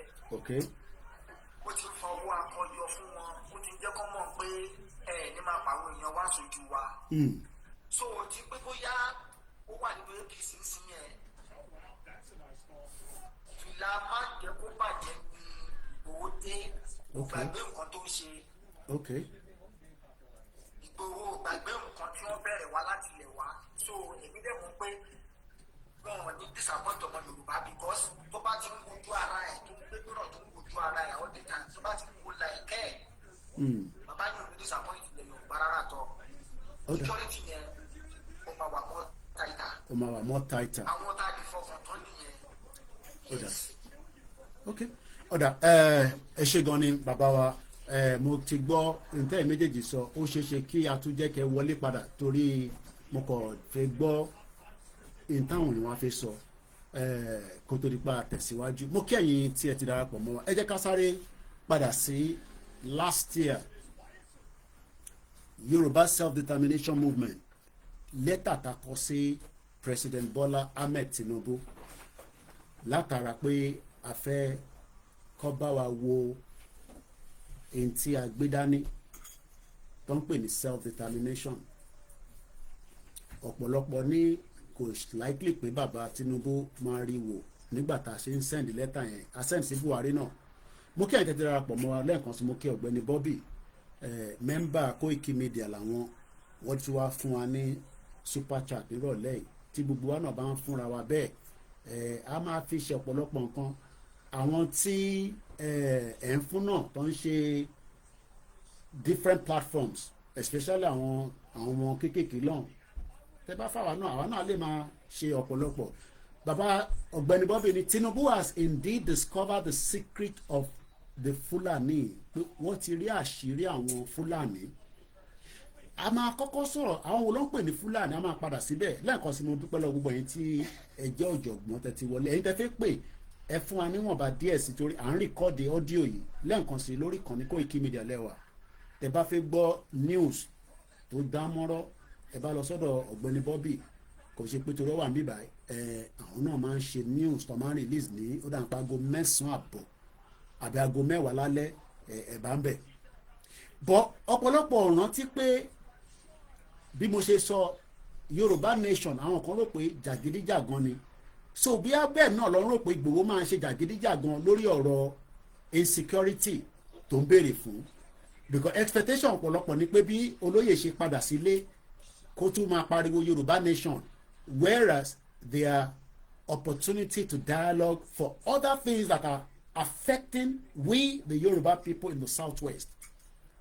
Ẹni bá rí tó ṣẹlẹ̀ ní Palm Sunday ní Plateau State, ìyẹn sunkún fàbíamọ. Bọ́ kò ń ṣe Plateau State nìkan ló ti ń ṣẹlẹ̀, ó ṣẹlẹ̀ ní Ọ̀wọ̀ ní Ondo State, ó ti ń ṣẹlẹ̀ ní many places. Ó dà bàbá wa náà fẹ́ pè wọlé, màá fún yín láyè láìpẹ́ yìí. Bàbá wa Ọ̀gbẹ́ni Bobby wọn náà fẹ́ pè wọlé báwọn fẹ́ ní àwọn ọ̀rọ̀ báwọn fẹ́ sọ sínú ìtànṣe lọ́wọ́lọ́wọ́ rẹ̀. Mo kí ẹ̀ tẹ́wà lórí Twitter space. So bí mo ṣe ń sọ lọ, mo rọ̀ wá, mo bẹ̀ wá, mo fẹ́ kí àwọn tó ń lọ lọ́wọ́lọ́wọ́ nínú Nàìjíríà nísìn, interest wa ó gbọ́dọ̀ jẹ́ number one fún ẹni tó bá wà níbẹ̀ àtẹni tí ó bá ń propose pé òun fẹ́ wá síbẹ̀ until we exit Nigeria, because tá a bá fi interest wa sí, we might lose a lot. Ìgbà tí Buhari wà ń bẹ̀, interest tiwa kọ́ ló wò, kò wo interest tiwa, ó wo interest àwọn ìyá tiẹ̀. Ẹ jẹ́ ká ka lẹ́tà yìí ká tó wá gba call. Yoruba Self-Determination Movement, public letter to His Excellency President Bola Tinubu, President of Nigeria, May 25th, 2025. Your Excellency, President of Nigeria and most eminent son of our Yoruba nation today, Bafe Bako, is an eminent son. Bàbá Akíntóyè wà lára wọn bàbá tí ẹ lè gbọ́ kí bàbá yẹn sọ̀rọ̀ òdì sọmọ Yorùbá kankan, whether you agree with him or you disagree with that person. Èmi àti bàbá ti sọ̀rọ̀ kọjá lé ni pé bàbá jẹ́ kó yé mi pé a lè jókòó kí Fúlàní máa dún mòròmòrò mọ́ Tinubu. Ó wà lára tí bàbá Akíntóyè bá mi sọ ní ọ̀sán yìí nígbà tí mo pè wọ́n l'Amẹ́ríkà. Bàbá dẹ̀ ti máa ọmọ release communicate láti Friday lọ ti sọ fún mi, wọ́n ní kò tí ready ni pé ní wíìkì ṣá ó ṣeéṣe ká gba communicate yẹn pé ṣé ká fi Tinubu sílẹ̀ kí Fúlàní pàjẹ́ torí a fẹ́ gba Yorùbá nation àbí torí a fẹ́ Nàìjíríà mọ̀, tó bá wá pàjẹ́ yẹn ṣé Fúlàní kọ́ ló máa wà lórí ìjókòó? Tó bá jẹ́ pé wọ́n rí kù yẹn ṣe intan sọ ìkọ́ni gbogbo àmọ́ máa sọ. Tó bá jẹ́ pé wọ́n rí kù yẹn ṣe, number one wọ́n máa dissolve gbogbo constitution, gbogbo àwọn governors yìí wọ́n máa yọ wọ́n kúrò, wọ́n máa sọ wọ́n di administrator, wọ́n máa fi military administrator sí state kankan. Democracy end nìyẹn. And since the democracy dẹ̀ ṣì wà, we must continue to dialogue and engage regardless of wherever your spirit tó bá wà léde lórí ọ̀rọ̀ Ìgbòho. Nítorí mo ti sọ tẹ́lẹ̀ pé ọ̀rọ̀ Yorùbá nation kò ń ṣe tí ó máa tán níjọ́ kan. Ẹ jẹ́ ká padà sí lẹ́tà yẹn without any more interruption. We your people, àwọn ènìyàn ẹ, kinsmen, àwọn ọmọ Yorùbá nísìn là ń bá President Bola Tinubu sọ̀rọ̀ lórí lẹ́tà yìí, representing millions of Yoruba people in Yoruba land, in Nigeria and in Yoruba diaspora across the world, have the honor to address this letter to you. We hope and pray that it meets you in good health and high spirit. We write it to bring to your attention and to seek your intervention over some concerns of your Yoruba people. Àwọn nǹkan kan wà tó ń ṣe kíni tó ń mú wá nígbà àyà tí a fẹ́ bá yín sọ gẹ́gẹ́ bí president. Bóyá President Tinubu máa gbọ́ nísìnyí, I don't know. Bóyá later ló máa gbọ́, but the fact is we have already opened the channel of conversation. America ń bá Pakistan sọ̀rọ̀ pé kọ́ bá wọn bá Iran sọ̀rọ̀ pé kí ló ń ṣẹlẹ̀, ẹ jẹ́ ká parí ogun Iran ní irọ́ àparí ẹ̀. So ẹ má wá nítorí ibi tí Ìgbòho ń lọ nísìnyí ìyẹn mi pé a ní dialogue pẹ̀lú President Bola Tinubu. Torí èèyàn wa náà ṣe ni. We might not like him, we might disagree with him. First, Your Excellency, we, your Yoruba people, are seriously concerned about certain directions in operation of the authority of Nigerian police, the Director of State Security, tó ń pè ní DSS, and other federal security agency among us Yoruba people of southwest of Nigeria, of Kwara and Kogi state. These federal agencies tend to view all Yoruba youth as insurgent or terrorists. A fẹ́ kí àwọn authority bíi DSS, ọlọ́pàá kọ́ máa rí àwọn ọmọ ìran ọmọ Oòduà àwọn ọmọ káàárọ̀ òjíire gẹ́gẹ́ bí ọ̀daràn gẹ́gẹ́ bí àwọn tó ń pààyàn bí àwọn Fúlàní èyí tí bàbá Akíntóyè ń sẹ́ndì sí President Tinubu nìyẹn. Tàbádẹ̀rí nísìn pé ibi tí olóyè fẹ́ gbà wọlé nísìn lórí ọ̀rọ̀ security kò likely pé nígbà tó bá gbé security fún olóyè tán délẹ̀ tí gbogbo ẹ lọ according to structure tí ó bá máa wá láti presidency lọ sínú state kankan, nítorí tí presidency bá ti fi àṣẹ sí lókè kò likely kí state kankan sọ pé no. Ṣé tí a bá wá gba security ṣé yẹn ni DSS máa lé wa mú, ṣé yẹn ni ọlọ́pàá máa lé wa mú, nítorí pé wọ́n mọ̀ pé lára ààbò ilẹ̀ Yorùbá bí ọmọ Yorùbá bá gbé àdá dání nísìn gbogbo ilẹ̀ mọ́ tó máa ń ṣẹlẹ̀. Ara tí bàbá Akíntóyè fẹ́ béèrè lọ́wọ́ President Tinubu nìyẹn ní last year pé ṣé ó dáa kí wọ́n máa rí àwọn ọmọ ìran Yorùbá àwọn ọmọ káàárọ̀ òjíire gẹ́gẹ́ bí àwọn tó ń da ìlú rú àbáwọn tó dàbí àwọn ẹni táwọn wí lókè lọ́hùn. Gbogbo alárí tó ṣẹlẹ̀ ní Plateau State ìtọ́ ṣe ń sọ pé a lè na fẹ́ gba country ká má open dialogue. Ara dialogue yẹn nìyẹn ní last year. Mo ń bọ̀ mo ti dé mo kí gbogbo ìtawà lórí ìjókòó. This federal agency lẹ́ẹ̀kan sí tend to view all Yoruba youth tó bá ṣe dreadlock wọ́n máa mú ẹ gẹ́gẹ́ bí whereas àwọn tó ń gbébọn tó ń pèèyàn tó ń gba millions of naira báwo ni wọ́n ṣe lè trace line wọn, kí ló dé tó ṣe lè trace line yẹn pé àwọn tó ń wá sórí TikTok tí gbogbo á rí wọn tó ń gbowó tó ń gba ransom why tí gbogbo network ò lè sọ pé níbi báyìí ni wọ́n ti ń ṣe gbogbo tó ń ṣe yẹn nínú Nàìjíríà láì ṣe pé wọ́n wà outside Nàìjíríà. Whereas ìwọ ọmọ Yorùbá ẹ̀ṣẹ́ yìí tẹ̀ fún wa ní gift nígbà tó bá ra mọ́tò kékeré ọlọ́pàá dẹ̀ dúró a máa ṣe hùhùn mọ́ ẹ lórí amúbá kọ̀kẹ́. Whereas àwọn tó ń ṣe jàǹbá fún wa wọ́n lé wọn mú. Ìyàn míì pé ká lọ máa dáràn ká lọ máa commit crime. Nobody in any part of the world will condone crime. Ẹni tó bá commit crime you must pay for the crime. Ẹ̀ṣẹ̀ yìí tẹ̀ fún wa ní gift.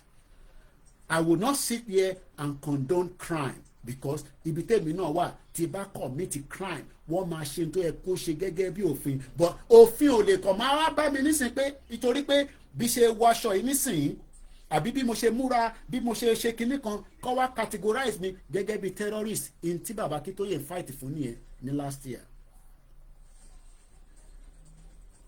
They therefore often abuse the human right of Yoruba youth. So nídìí kí Sowore ṣe máa sọ fún wa pé òun lòun fight fún Ìgbòho àtàwọn èèyàn ẹ̀ torí mo rí tó bá ń sọ̀rọ̀ àmọ́ náà lòun lọ sí court nígbà tó ń dé court yẹn lọ wá release àwọn ọmọ yẹn ẹnu ẹ̀ dùn bí ṣúgà. So nígbà tó ń dé court ṣé òun ló sanwó lọ́ọ̀yà táwọn ọmọ yẹn fi gba lọ́ọ̀yà fún wọn nígbà tó mú àwọn Lady K níjọ́ náà lọ́hùn. Nígbà tó ń dé kọ́ọ̀tì yẹn lọ́wọ́ lé àwọn wá bá àwọn DSS pò wọ́n wá fi wọ́n sílẹ̀. Ọ̀rọ̀ jágbájágbá.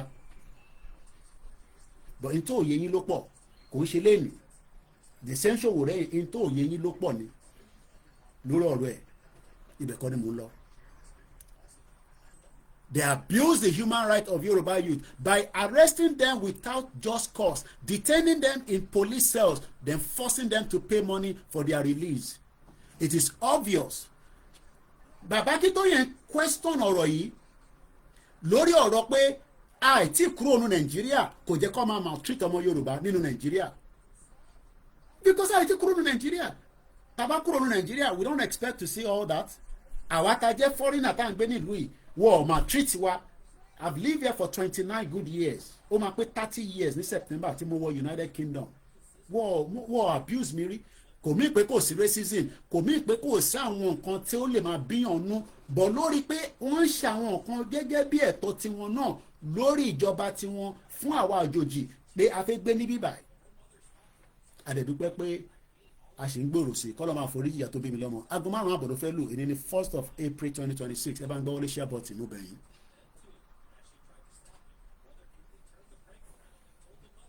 It is obvious that the Nigerian police and other security agencies believe that it is their duty to treat Yoruba youth in these unlawful ways in order to intimidate the youth and thereby compel the youth to abandon their quest for self-determination of Yoruba nation. Nítorí pé à ń béèrè fún Yoruba nation kò mí pé kọ́ wa máa ṣe in tí kò tọ́ fún wa in tí bàbá Akíntóyè ń try láti explain nìyẹn.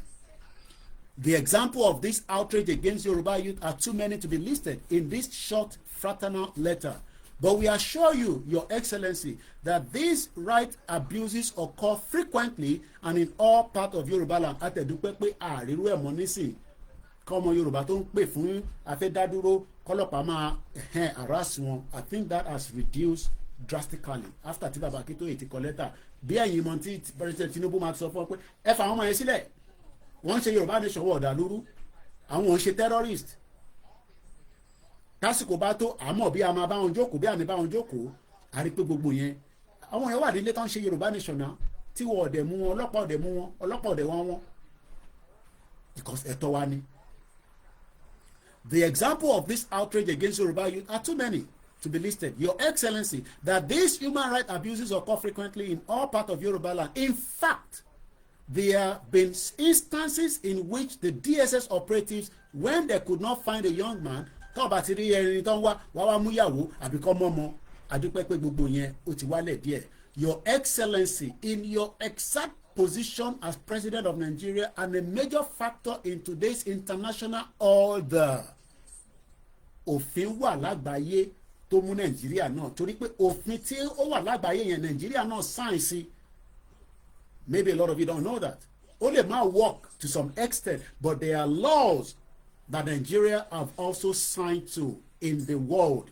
Pé àwọn faramọ́, pé òfin àgbáyé yìí àwọn faramọ́. Ìtọ́bàdẹ̀ ti faramọ́ wọ́n gbọ́dọ̀ abuse ẹ̀ nínú Nigeria, even though a lot of abuses happen.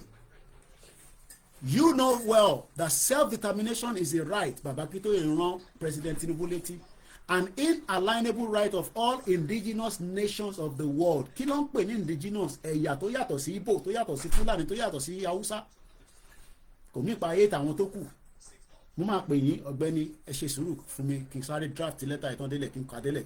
You know that these inalienable rights are enshrined in the laws of international community and spelled out in many important international conventions and declarations: United Nations Charter, International Covenant on Civil and Political Rights, ICCPR, International Covenant on Economic, Social and Cultural Rights, United Nations Declaration of the Rights of Indigenous People, 2007, even under the African Charter of Human Rights, of Human and People's Rights. You know that Nigeria is a signatory in tó bá ti tọwọ́ bọ̀ gẹ́gẹ́ bí ìlú, in táwọn tó wá wà nílùú yẹn bá wá náà wọ́n fẹ́, kò ń ṣe dandan pé kí gọ́ọ̀mẹ̀ntì fẹ́ pẹ̀lú wọn, but it is the right, the inalienable right of the government to listen. Nígbà tí à ń béèrè fún security, it is under the international law as well láti béèrè fún afẹ́ ààbò lórílẹ̀ Yorùbá. Kò mí pé kò sí ọlọ́pàá ní Nàìjíríà, kò mí pé kò sí sójà, kò sí àmọ̀tẹ́kùn, but we need more because the local one knows their territory much better. A lot of people don't understand all these things because they bá ti wà ní different platforms. Àwọn gossip news lẹ́fẹ́ ibi bẹ́ẹ̀ yóò dẹ̀ ń ṣe bí ta ti máa sọ̀rọ̀ fún Akíndélé àti àwọn tó ń bára àwọn tó ti lówó tó ń bára wọn jà. Ìwọ tí yà ń jẹ ni mò ń bá sọ̀rọ̀, kí ló kàn wá àti fún Akíndélé ń bára wọn jà àti Tóyìn Abraham? Kí ní pín pẹ̀lú àwọn méjèèjì? They are celebrating of Yoruba land, but they are more concerned about eye tó wọlé fún wọn nínú movie. Àwọn méjèèjì bá ṣe wà yẹn bí alọ́ lè lọ sí ìlú wọn. So the question is, many people don't understand anything. Tabade was on the platform kàkàkẹ́ farabalẹ̀ ká gbọ́n kọ́tán sọ, because gossip àti miracle là ń wá. Kò dẹ̀ sí miracle kankan gba fẹ́ kúrò ní Nàìjíríà, kò sí miracle kankan gba fẹ́ gba security. A máa jókòó bá President Tinubu sọ̀rọ̀ ni, òun là ń ṣe lọ́wọ́lọ́wọ́, kí ló wá mú jẹ̀dá ni? Tọrọ Ìgbòho wá fẹ́ mú wàhálà tó fẹ́ pa gbogbo yín. Bó bá kú lórí ọ̀rọ̀ Ìgbòho, ó lọ nìyẹn wo -1 ni. -1. Because ntí bèrè Ìgbòho ń bèrè fún yẹn ó sì wà under international law. Kò náà wọ́n ṣe Yorùbá nation mọ́, but for now ó ní ìyí tí ó sì jẹun lógún nísìnyí pé kóun ṣààbò fúnlẹ̀ Yorùbá. Ṣèbí a ní bàbá wa Gani Adams níbẹ̀. Adẹ̀nà ọ̀pọ̀lọpọ̀ àwọn many other people like that. Ṣé Ìgbòho nìkan lọ́mọ Yorùbá ni? Mo ṣàárẹ̀ ibi tó ti ń pín mọ́tò fún wọn lẹ́kọ̀ọ́ lánàá. Ọmọ Yorùbá kan làwọn náà náà. But in tó mú lúkálukú ọ̀tọ̀ọ̀tọ̀, àwọn NDRT nísìn bí nǹkan ṣe máa lọ ní transportation làwọn wà after. Àwọn lè máa wà concern nípa security. Kò mí pé sector tó mú dání yẹn kò wà important because we need vehicles that you can. Ìgbà tẹ́mi wá sẹ́kọ̀ọ́ ní ọdún yìí gbogbo ìṣàlẹ̀ rí pé mo wá sẹ́kọ̀ọ́. Àwọn ọ̀kadà tó ń gbé yín yẹn Ọlọ́run má jẹ́ kó ṣe jàǹbá fún yín. Àwọn ọlọ́kadà tó ń gbé yín káàkiri yẹn Ọlọ́run má jẹ́ kó jẹ́ pé àwọn ọlọ́mọ wá ṣe jàǹbá fún wa lẹ́kọ̀ọ́ yẹn. because they are security threat. So mo expect ẹni tó bá jẹ́ union leader ní Lagos State kí wọ́n make sure pé gbogbo àwọn ọlọ́kadà yẹn ṣé wọ́n wà register ṣé tẹ̀ mọ́ wọn. Insecurity nìyẹn. Ẹ rò pé security ti gbowó nìkan béèrè fún ni ọ̀pọ̀lọpọ̀ yín inú ewu lẹ wà lẹ́kọ̀ọ́ bẹ́ẹ̀ ni, and I expect the Lagos State governor to put a proper measure. I spoke to many people offline when I was in Lagos, and they are worried about those Okada riders because púpọ̀ nínú wọn okay Okada tó gbé nísìn báwo ló ṣe fẹ́ mọ̀ ìlú yìí nísìn tí bá pe Uber nísìn tí bá pe Uber tó wá deliver oúnjẹ ni mò ń sọ kò ń ṣe Uber ká o Uber ọlọ́kadà mo gbọ́dọ̀ mọ dátẹ̀ tó bá gbóúnjẹ yẹn dénú lẹ́yìn nísìn òun náà máa béèrè pé code kí fóun ní code. Many of you are living in danger but ẹ wà more worried about Ìgbòho dé fìlẹ̀ APC ó rẹ̀ ń gbé lẹ́kọ̀ọ́ ó rò pé safe ó rò pé safe nítorí wà lẹ́kọ̀ọ́ ẹ bá mi pín program ẹ pín program yìí. Bẹ́ẹ̀ni, some of you don't know that you are living in danger. Àwọn tó ń nílé tó ń sùn ṣé mọ̀ pé púpọ̀ náà àwọn ọlọ́kadà tó ń gbé lẹ́kọ̀ọ́ yẹn wọ́n nílé. Àwa là ń gbalé là ń san rent ẹlòmíì a máa gbé ní ọ̀nà tó jì burúkú ó ń bọ̀ wá ṣiṣẹ́ ní Lagos Island. Ọlọ́kadà ọ̀dẹ̀ kí àbí tó bá rí wọn ló máa sùn kó ṣàtìrí ẹgbẹ́ kan sùn sí kó jí láàárọ̀ wọ́n máa ń rùn bùtì ni kò sí mo gun ọ̀kadà nígbà tí mo wálé yìí so ó lè sọ fún mo rí wọn tán mo ní sọ eré àti mo lọ káàkiri just for my own gbogbo ẹ̀ ni mo rí tán kò sí nǹkan tí mo rí nínú Èkó yẹn mo lè má dé everywhere but ibi tí mo rọra lọ níwọ̀nba ibi tí mo lọ mo dé Ìkẹjà mo rìn lálẹ́ so ó lè sọ fún mi pé ní 2026 Èkó safe. We are praying that Lagos State governor will do more. Àwọn ọlọ́kadà yẹn wọ́n gbọ́dọ̀ fẹ́ẹ̀tì gbogbo wọn lẹ́yọ kọ̀ọ̀kan ó ṣeé ṣe táwọn union because mo mọ̀ bíyá under union náà lọ́lọ́kadà wà. I don't know much about the union, the NURT. Mo ó pé whoever the chairman of Lagos State Union ẹ bá mi sọ fún wọn pé ṣáwọn ọlọ́kadà yẹn ṣé gbogbo wọn ni wọ́n ní data wọn lọ́wọ́ tí wọ́n lè verify wọn. Some of you are living in danger. Ó wá ń sọ̀rọ̀ nípa Ìgbòho. You can see that you have problem.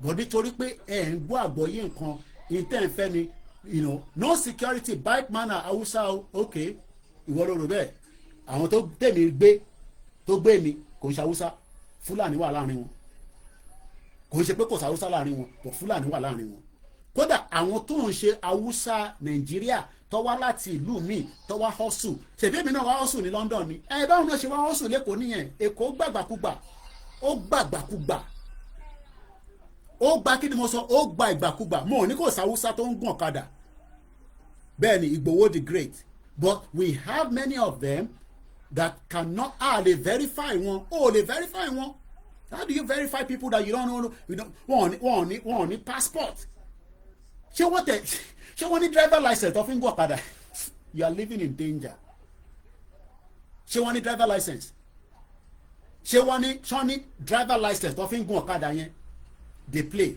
okay they play à ń sọ̀rọ̀ security òní kò sí òní ká fi security sílẹ̀ ká kọ́kọ́ lọ gba country náà nígbà táwọn tó bá wà lẹ́kọ̀ọ́ tó bá ṣe jàǹbá fún wa tán torí àsìkò we are proudly and confidently assert Your Excellency that all actions of the well-known mainstream of Yoruba self-determination struggle have all times been consciously peaceful. Kò sẹ́ni tó máa ní látijọ́ tí olóyè gbé Yorùbá nation dání ó wá àtàkì ọlọ́pàá kódà ìyẹn Ọlọ́run fún ní ọgbọ́n yẹn ó fún ní ìmọ̀ yẹn torí pé nígbà tí Buhari rányàn wá kó wá àtàkì Ìgbòho ní 2021 ní July 1st expectation wọn kọ́ ni wọ́n bá Ìgbòho ti ní tó bá wá lálẹ́ wọn ní pé lọ kíníkan nígbà tó máa wá báyìí under international law Ìgbòho bá wọn jà ẹ̀gbọ́n mi yé mo ní bàbá yẹn bá wọn jà àwọn ọ̀kan tẹ̀ wá expect pé Ìgbòho sì lè tún wọ UK ó lè wọ America ó lè wọ Canada ó lè padà sí Germany because tó bá jẹ́ pé Ìgbòho bá wọn jà níjọ́ yẹn ni in tí Fúlàní máa sọ fún ìjọba àgbáyé under international law ni pé Ìgbòho pa sójà bẹ́ẹ̀ ni in tó máa sọ fún ìjọba àgbáyé nìyẹn pé arákùnrin tẹ́ fẹ́ máa protect ẹ má protect ẹ sójà ló pa sínú ilé nígbà tó lọ máa mú wọn àwọn ọlọ́pàá àdògán ọlọ́pàá Alhaji Fatai sínú ilé tọ́kọ́ àwọn lédèké lọ ọ̀tọ̀pọ̀lọpọ̀ àwọn bẹ́ẹ̀ lọ adúpẹ́ pé àgbà wọn padà àwítán ṣòwò rẹ̀ ń ṣẹnu yóboyòbó pòun lòún gbà wọ́n báwo ló ṣe òun ló san owó tó fi gbà wọ́n òun ló gba lọ́ọ̀yà ẹlẹ́nu já wáyà àbọ̀rọ̀ mọ̀ yẹ́yìn because expectation tó bá ni pé tó bá wá bá Ìgbòho nínú ilé Ìgbòho the great ó máa bá wọn jà tó bá dẹ̀ bá wọn jà yẹn kí lè rò kó máa ṣẹlẹ̀ tó bá pa sójà ẹyọ kan wàá gbé sójà mẹ́fà síta wàá ní Ìgbòho ló pa wọn Ọlọ́run á fún ní làákàyè àwọn á ní ó fò fẹ́ǹsì ni mo tún sọ categorically kò ń ṣe tẹnu Ọlọ́run fi mí sí position yẹn ni èmi jẹ́ ẹni tó rí Ìgbòho ní July 1st 2021 yes after tí wọ́n wá invade ilé Ìgbòho èmi wà lára ẹni tó rí Ìgbòho ṣá Ìgbòho the great ẹ fẹ́ mọ̀ wọ́n fẹ́ mọ̀ ọ̀dí abájọ ni wọ́n fẹ́ mọ̀ ọ̀dí abájọ ni àìmọ̀ ọ̀dí abájọ ló bí wọn nínú fọ́ wọn lórí títí dẹ̀ ni ó sì fọ́ wọn lórí báwo ni Ìgbòho ṣe escape lọ bí mọ́mí àti dádì ẹ ṣe ẹ̀ tẹ́ fún mi ní gift mo ní mi ní the last man standing lórí ìta gbé dání ibi tó bá ń lọ ni mo dúró tì confam ìjẹ̀bú ń ṣe kò ń play pranky ìjẹ̀bú máa ń lọ straight forward ni ẹ ṣe ẹ̀ tẹ́ fún mi ní gift mo níbi tí Ìgbòho bá ń lọ ni mo dúró tì because mo rí níjọ́ yẹn nígbà tó dé ó tún ó ní bá mi ó ní coordinator mi náà ní mo ní òòṣà mo lè máa bí ní kankan ju pé mo kàn ń tá ọ̀dà fọlọ́run ni mo kọ́kọ́ pe mọ́ sí mi pé èmi ti rí Ìgbòho ẹ fọkàn ìbalẹ̀ kò sí kankan tó ṣe Ìgbòho bẹ́ẹ̀ ni we were together for many days and many weeks ẹ fi tó kù sílẹ̀ kó tó ti di pé nítorí wá ṣẹlẹ̀ ní airport Benin Republic yẹn ó dẹ̀ tún wọn Ọlọ́run bẹ́ẹ̀ ni torí Ìgbòho ti lọ tán kó tó di pé wọ́n mú àfi máa padà sí gbogbo story yẹn máa ṣí phone line nísìn so má wá sí bíbá ní tó bá mọ̀ lórí ọ̀rọ̀ Ìgbòho ó dé fìlà APC tó bá òun kó dé fìlà APC lẹ́ẹ̀mẹ́ta problem tiẹ̀ nìyẹn kò ṣe problem tiwọ́ lẹ́ẹ̀kan sí púpọ̀ nù yín ìyà tó ń jẹ yín ni pé ẹ lè wọ UK Ìgbòho tún wá sí UK mo kí ẹrúgbí giant pé Ìgbòho èyí tó tún wá fún olórí jù olóyè tó wá wọ London nígbà tó kọ́kọ́ máa wá London ó ní tí kinní kan bá lè lọ bá kinní kan nísàlẹ̀ òun á wá ba lókè ó wá bá mi ní London bẹ́ẹ̀ ni ibi tájọ́ dé sí ni kò dìgbà tí èèyàn bá múlẹ̀ pẹ̀lú èèyàn bí èèyàn bá ń finú kan báyàn lò tó lò délẹ̀ kò sí nǹkan Koiki ló kó bá o Koiki ló ṣe kinní kan Koiki ni o àdúpẹ́ fọlọ́run òun náà lè ní nísìn ẹ̀tún lè ní Koiki ló tún bẹ̀rẹ̀ pẹ̀lú security bẹ́ẹ̀ ni ibi tó bá lọ́mú tún tẹ̀lé ni ìyẹn ò ní káwa fi Yorùbá nation sílẹ̀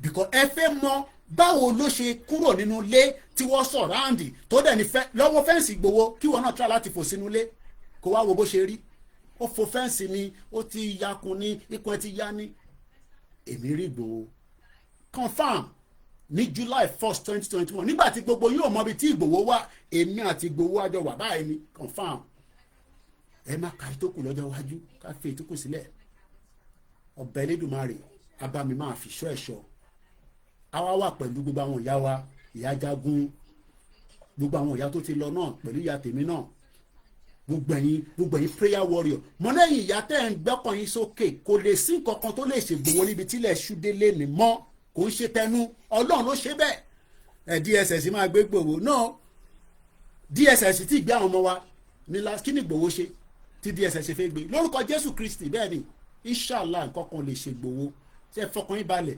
olúkálukú kan ń tajà Ìgbòho ni tábà ti gbé Ìgbòho báyìí kó gbé picture báyìí kó gbé advert lé lórí kó gbé tẹ́gídí tó bá àwọn pépà ní kó máa kọ mo ti rí átíkù yẹn Punch newspaper mo rí kí n sáré ka ibẹ̀ yẹn àparabọ̀ tí mo fẹ́ kún fún ọ̀la mo rẹ̀ fẹ́ kí ọdún yẹn kó gùn púpọ̀ ó ti wà ní 15 minutes jẹ́ ń lọ síbẹ̀ ojoojúmọ́ lèmi máa ń type Ìgbòho sínú Google tó bá type Ìgbòho sínú Google AI overview máa gbé jáde á ní Sunday Adéyẹmọ àwa ti ní Ìgbòho the great Ìgbòho ṣá is a Nigerian Yoruba activist, philanthropist, businessman born October 10.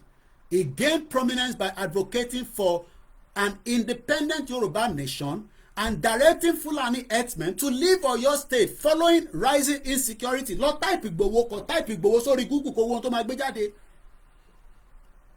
wọ́n pa Aborode ìlà tí èmi tẹ̀lé Ìgbòho nígbà tá a fi padà lọ bá tí Ìgbòho ti fún ní 7 days tí olóyè ti fún ọmọ àlè Fúlàní yẹn ní 7 days 7 days yẹn lèmi náà wọ Nàìjíríà pé ṣé Ìgbòho ṣáájọ́ ń lọ ni mo rí bàbá Aborode lójú ìlà tí olóyè kọ ni bàbá Aborode náà kọ bàbá Aborode wọ́n sì wà láyé o but n tó yí ọ̀pọ̀lọpọ̀ kò lè yé yín mo kí ẹ Adeleke mo kí gbogbo yín ní Ṣakí ní Òkè Ògùn mo kí gbogbo ẹgbẹ́ Yorùbá Nation mo kí gbogbo àwọn tó wà nínú Yorùbá Nation struggle àtàwọn tó sí nínú ẹ̀ tó kọ̀ jẹ́ àwọn kan wò bó ṣe lọ amadélẹ̀ lérí gbàtà fẹ́ débẹ̀ ni so Atiku tó ń sọ̀rọ̀ lé lórí ọ̀rọ̀ Ìgbòho tí Punch gbé jáde táwọn kan sunkún sábọ́ pé kí DSS kó lọ gbé Ìgbòho òun ló ń pè ní àwọn tó ń pè ní màá kà fún yín nísìn wọ́n ń pa àwọn yẹn ní kinní kan Àríwá ask DSS to arrest Ìgbòho àwọn Fúlàní ni wọ́n they are the same people tá à ń sọ pé tí President Bola Tinubu bá kúrò lórí oyè we will be under serious threat so kò ní jẹ́ Ìgbòho nìkan ló máa arrest mọ́ gbogbo apáta ló máa arrest the Human Rights Writers Association of Nigeria Fúlàní ló kún náà has asked on the Department of State Service to immediately invite, if necessary, arrest Yoruba Nation agitator Sunday Adeyemo, Sunday Igboho the Great, Sunday Igboho Osha, over alleged threat against opposition politician in the Southwest. Intonico arrest the funi. Intonico arrest Igboho funi. Àwọn Fúlàní agenda, àwọn ọmọ bó ṣe lọ, but lọ́wọ́lọ́wọ́ yìí ẹ support Koikimedia ọmọ àfàkàn síta lọ́wọ́lọ́wọ́ yìí mo ní lọ́wọ́lọ́wọ́ yìí Ìgbòho máa báṣẹ́ ẹ lọ Ìgbòho máa báṣẹ́ ẹ lọ Koiki ń bẹ lẹ́yìn yẹn Ìgbòho máa báṣẹ́ ẹ lọ ó gbọ́ ọmọ Yorùbá tó bá dẹ̀ náà ò dúró ti Ìgbòho mọ́ fair enough ọmọ Yorùbá kúkú pọ̀ ẹ lè dúró ti bàbá Gani Adams èmi ò kúkú bá wọn jà ẹ lè dúró ti MC Olúọmọ ẹ lè dúró ti Sego Koko Zaria ẹ lè dúró ti Fúnkẹ́ Akíndélé Ìyábọ̀ Òjó gbogbo wọn bẹ́ẹ̀ lọ ọmọ Yorùbá pọ̀ kò ṣe Ìgbòho nìkan lọ́mọ Yorùbá kódà má sọ̀yìnbó ẹ lè dúró ti má sọ̀yìnbó náà tí ẹ bá fẹ́ràn tí olóyè Ìgbòho ń ṣe lọ́wọ́lọ́wọ́ ẹ ní right láti ṣe ohun tó bá wù yín but àwa kan sì dúró tì í nítorí pé àwa ti rí foresight ibi tí Fúlàní fi gbà wọlé ṣé torí pé mo fẹ́ràn Tinubu nísìn kí Fúlàní kọlù mọ́lẹ̀ mo béèrè ni o ìbéèrè ni o kò mú jàdá ni o mo máa gbé ẹ wọlé nísìn ọ̀gbẹ́ni Bobby ṣé torí pé mò ń béèrè fún Yorùbá Nation nísinsìn ní wákàtí kí Fúlàní kó wá lu Tinubu mọ́lẹ̀ ẹ rí pé nǹkan mi ti dé nìyẹn. I might not have to agree with Tinubu policy and everything but the fact remains is that a lè fojú wa sílẹ̀ kí Fúlàní lu mọ́lẹ̀ bẹ́ẹ̀ ni ìyẹn la ṣe kọ lẹ́tà sí President Bola Ahmed Tinubu ní last year May láti lè sọ bí nǹkan ṣe ń lọ àti ń ta fẹ́ lórí ọ̀rọ̀ struggle wa tàbá wa ń bèrè struggle tàbá wa ní afẹ́ security kí ló mú jà wá nù yẹn so ká sì dáwọ́ dúró báyìí náà lórí ọ́díò yìí èmi ṣe é ṣe kó tún padà wá torí àfi gba call lọ́wọ́ àwọn tó ti ń pè wá Koikimedia bringing the work closer to your doorstep mo kí gbogbo èèyàn wa October last year ìyá mi lọ sí Qatar ó bọ́lẹ̀dé lọ ó dẹ̀ dé àṣé àsìkò yẹn ti ń súnmọ́ bọ̀ tó fẹ́ jáde láyé kábíyèsí lẹ́dùnmarè bẹ́ẹ̀ ni so kò wá séèyàn kan tó wà láyé tóun náà ní lọ akọ̀ǹbẹ Ọlọ́run pé kó fún gbogbo alẹ́ mi gbogbo ni àwọ̀ ò ní jókòó síbí báyìí tí máa jẹ tí máa mú ìyá mi ti ṣètò ẹ̀ fún mi ìyẹn mo ṣe wà lára tó ń gbé ní UK ebi ò lè pa mí ìyà lè jẹ mí wọ́n ní cut your coat according to your size. I've lived here for 29 years. Ọmọ tó ń pè 29 years. Ṣé ọmọ tó ń pè 29 years? I am in my 40 plus. So èyí tí nǹkan òye tẹ̀sẹ̀ èdè láàárọ̀ àná lẹ́sẹ̀ máa wá sọ fún Ìgbòho in tó máa ṣe. Mo kí gbogbo àwọn balẹ̀ Yorùbá. Mo kí gbogbo ilé nǹkan sí. Koikimedia. So ẹ jẹ́ ká gbé kọ́ọ̀lù wọlé ọ̀gbẹ́ni Bobby. Line yẹn àti ṣí line yẹn nísìn gbogbo ẹni tó bá fẹ́ pè wọlé ká kọ́kọ́ lọ bá ọ̀gbẹ́ni Bobby sọ̀rọ̀ tó fi pè wá lórí nọ́mbà tẹ́ máa pè sí studio nọ́mbà ni torí mo mọ̀ bí ẹ níyẹn lọ́wọ́ pọ̀ máa try nọ́mbà yín ọ̀gbẹ́ni Bobby. Mo kí gbogbo èèyàn wa lẹ́ẹ̀kan sí ní gbogbo ibikíbi tí ẹ ti ń wò mí continent ọ̀tọ̀ọ̀tọ̀ ní gbogbo wa wà bàbá mi ìyá mi mo kí yín ọkọ ya Fọláyan mo rí ẹ ń bẹ̀ wọ́n ní they are every bus stop in Lagos and Ogun State ìyẹn àwọn Fúlàní they are a threat. Ẹ ṣé gan ni gbogbo ẹ̀yin tẹ́ ń darapọ̀ mọ́ wa lórí TikTok a máa gbá àwọn èèyàn wọlé mo dẹ̀ fẹ́ parí ètò yìí torí ẹ mọ̀ pé inú ilé dá ti wà so ìwọ tó bá wà nìyẹn ọmọ ibi tí gbòòwò tún já sí you have the right a lè máa ṣe máa bẹ́ anybody fún yẹn ibi tó bá wù ló lè já sí ibi tó já sí yẹn ló já sí náà nìyẹn kí ló dé ṣé òun nìkan lọmọ Yorùbá ni kí ni Ìgbòho rà lọ́wọ́ anybody kí ni Ìgbòho rà lọ́wọ́ anybody wọ́n pa wá everybody keep quiet àná fẹ́ gba self determination àwọn kan náà wọ́n fẹ́ self determination wọ́n ní politics ní ká ṣe àwọn kan ní politics Nàìjíríà ò lè work politics tó ò lè work ní Nàìjíríà gbogbo alámọ̀ yẹn politics tó máa favour àwọn kan kò ní favour àwọn kan èmi ò fẹ́ rí politics yẹn èmi náà fẹ́ play politics but mo lè play politics tí kò ní favour gbogbo yàn and the way Nigeria has been set up by British àbí Britain kò lè work ẹ bá mi double tap kẹ bá wa pè àwọn èèyàn wọlé Koiki ló ń sọ̀rọ̀ lọ́wọ́lọ́wọ́ àwọn ò ní sọ̀rọ̀ tó ní mú fact wá fact and figure la máa mú wá kò síbì kan láyé yìí Trump dẹ́gun lẹ́tọ̀ nísìn gbogbo èèyàn ló ń faragbá ó ní tó bá wù ìlú tó kù ẹ má lọ defend the Strait of Hormuz pé sóhun nìkan òun máa defend ẹ̀ but òun ló dẹ́gun sílẹ̀ Trump ló dẹ́gun yẹn sílẹ̀ ó dẹ́gun sílẹ̀ tán nísìn ó wá ń wá àwọn ìlú tó máa kó warship sí Strait of Hormuz láti fi jẹ́ kí àwọn ship tó máa kọjá gbé epo kọjá 20% of the world global product ló ń gbàgbẹ́ yẹn kọjá wàhálà ti dé nísìn ó wá wá bó ṣe máa ṣe kí ni bó ṣe máa wá negotiation àbí dialogue pẹ̀lú Iran náà àwọn gbọ́ so kò síbi kan tí kò ní sí láti dialogue at some point you will dialogue ẹ fẹ́ ká dialogue àbí kákọ̀ máa ṣe gbogbo ẹ̀ gbúrúgbúrúgbúrúgbúrú illiterate lẹ pè mí èmi tẹ́mi gbé ní UK illiterate lẹ pè mí a máa dialogue mo ti sọ fún yín pé nígbà tá a ti ní àjà a máa dialogue ìgbà tó máa yá yẹn ni kò sẹ́ni tó mọ̀ so mo kẹ́yìn yan wa lẹ́ẹ̀kan ṣe káàbọ̀ sórí ìkànnì wa aago 6 fi lọ lù àtijọ́ wà ní same time nísìn pẹ̀lú Nàìjíríà ìlú tó máa ń yí aago padà nílùú yìí ìlú tó yẹ pé òun ló máa ń yí aago padà òun ni United Kingdom so níjọ́ Sunday aago wa ti yí padà níjọ́ Sunday ni tó bá wo tó ń lọ ní Plateau State èèyàn á sunkún fáwọn abiyamọ èèyàn á sunkún n tó lọ ní tó ṣẹlẹ̀ ní Plateau State èèyàn á sunkún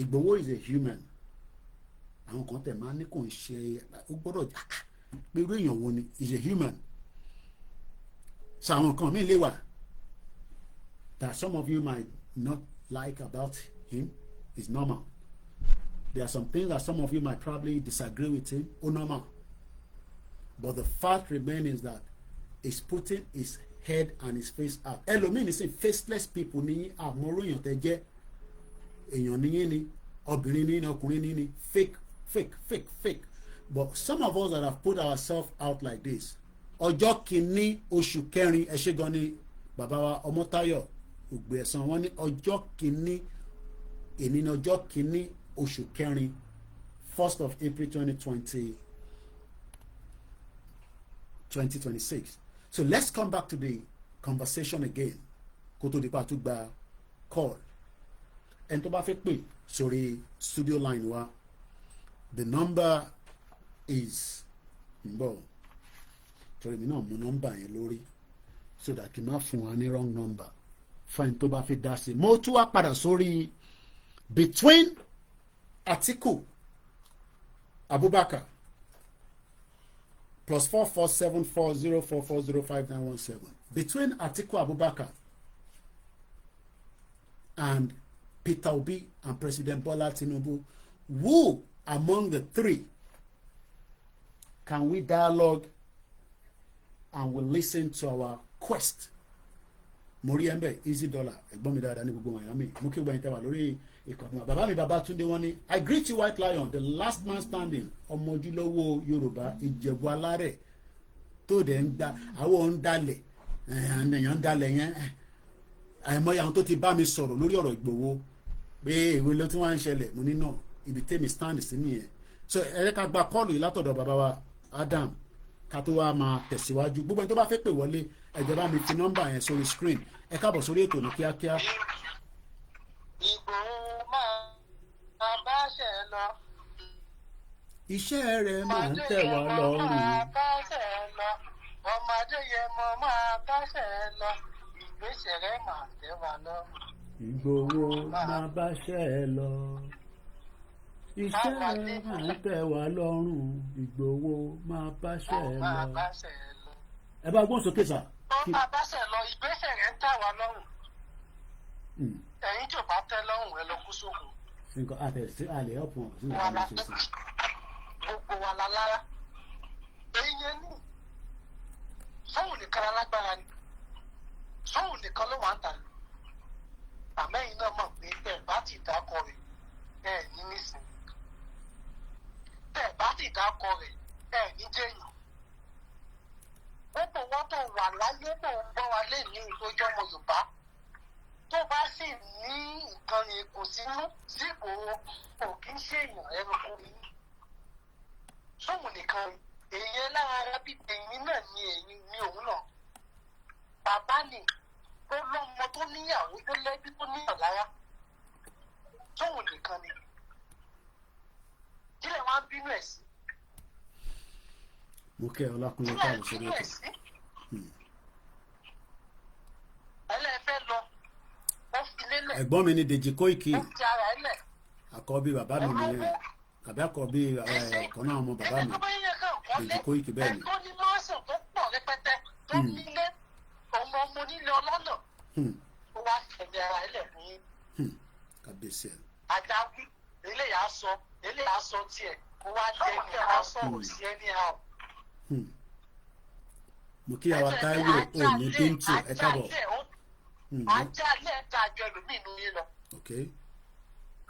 Ẹ wá ń sọ̀rọ̀ sí ẹni àwọn. Òun ni èmi gbẹ́kẹ̀lé. Tẹ bá pè lọ́lọ́run òun ni Ọlọ́run tèmi. Bẹ́ẹ̀ni àṣà àrẹ ànábì àdẹ̀rí Jésù àdẹ̀gbà fún wa ìṣẹ̀ṣe àgbà fún àbáwá gbà fún Ìgbòho tán yán kò mean pé anything bẹ́ẹ̀ náà ṣe gbà fáwọn wòlíì yẹn làwọn náà gbà fún wòlíì kan lòun náà lọ́dọ̀ tiwa. Nígbà àwọn onísàbí àbáwọn èmi bá Ìgbòho sọ. Bẹ́ẹ̀ni àbẹ bá Ògún náà àbá Ọya àbá Ọ̀ṣun àbá gbogbo wọn yẹn a kò gbọ́ ìtàn yẹn pé wọ́n wá rí wọ́n dẹ̀ ṣe bẹbẹ nílẹ̀ Káàárọ̀ Oòjíire wọ́n dẹ̀ ti lọ so èyí tó wá wà níwájú wa nísìnyí tajọ́ ń jẹ tajọ́ mu tí a mọ̀ pé yes in tó gbé dání confam ni ẹ wá ní ká disagree pẹ̀lú ẹ̀ kò possible.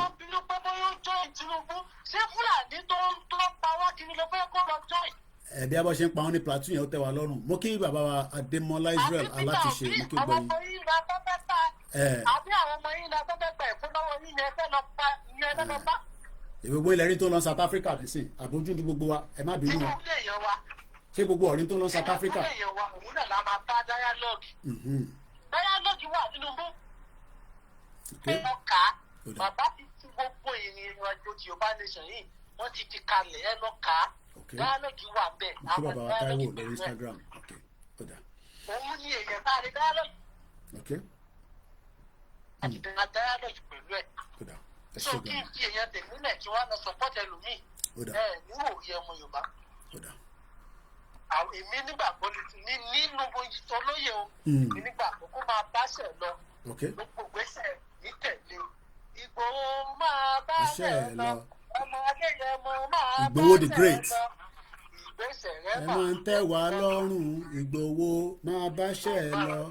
Ẹ ṣé gan ni thank you so much mo kí gbogbo ẹ̀yin olólùfẹ́ wa gbogbo ẹni tó ń béèrè nọ́mbà àti fi nọ́mbà yẹn sórí àwọn screen wa ìbéèrè tí mò ń béèrè mo fẹ́ kẹ́ wá dá mi lóhùn fún àwọn tó bá ní another angle tẹ̀fẹ́ fi jẹ́ kájọ wò kò mí pa mo gbọ́dọ̀ agree pẹ̀lú yín o ṣe ní platform yìí ó wà lóòótọ́ àwọn tá a bá rí pé intenso kò bá aríyá máa lè gbá yín dànù but lórí ìbéèrè who can be trusted ká lè trust Tinubu bàbá Akíntóyè believe pé we can sit and dialogue with him ṣá lè dialogue pẹ̀lú Peter Obi pé a fẹ́ pín Nàìjíríà àbá fẹ́ gba security ṣá lè ṣe the same thing pẹ̀lú Atiku Abubakar tẹ́ bá dẹ̀ rántí pé kí ni Atiku Abubakar ń wá nínú ó fẹ́ di president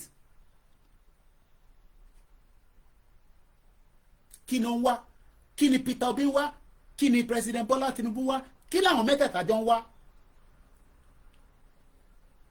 kí ni àwọn mẹ́tẹ̀ẹ̀ta jọ ń wá ká máa fi wájọ bá wọn sọ̀rọ̀ pé n táwa fẹ́ yìí o ẹ jẹ́ ká jọ gbé yẹ̀ wò mo kí ẹ̀yin tí ẹ ti darapọ̀ mọ́ wa.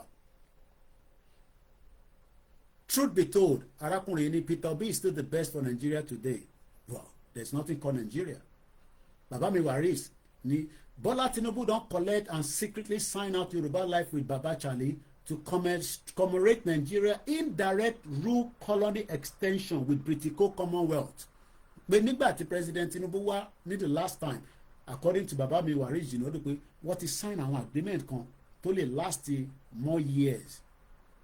Do you believe that as well? Do you agree with that? The way things are in Nigeria right now, what will be the way forward? Dixon David, good evening. What will be the way forward? And what can be the solution? Because everybody has an agenda. Tinubu agenda might be different from Peter Obi agenda. Peter Obi agenda might be different from Atiku. I'm not sure if Kwankwaso might become president. But right now, there is another campaign going on. And that campaign means that an election is around the corner. I saw the PDP convention. I'm not sure if they have any stakeholder coming out from there. But as it stands right now, for those of us in the southwest, who can we dialogue with? Let's go back to that letter. Plus 44 at exactly 6:30. I will wind down the program. The message is clear. For those of us that are concerned and worried, Koiki, awuyewuye pé wọ́n fẹ́ mú Ìgbòho, kí ló tún ṣẹlẹ̀? Kò sí tó jọ.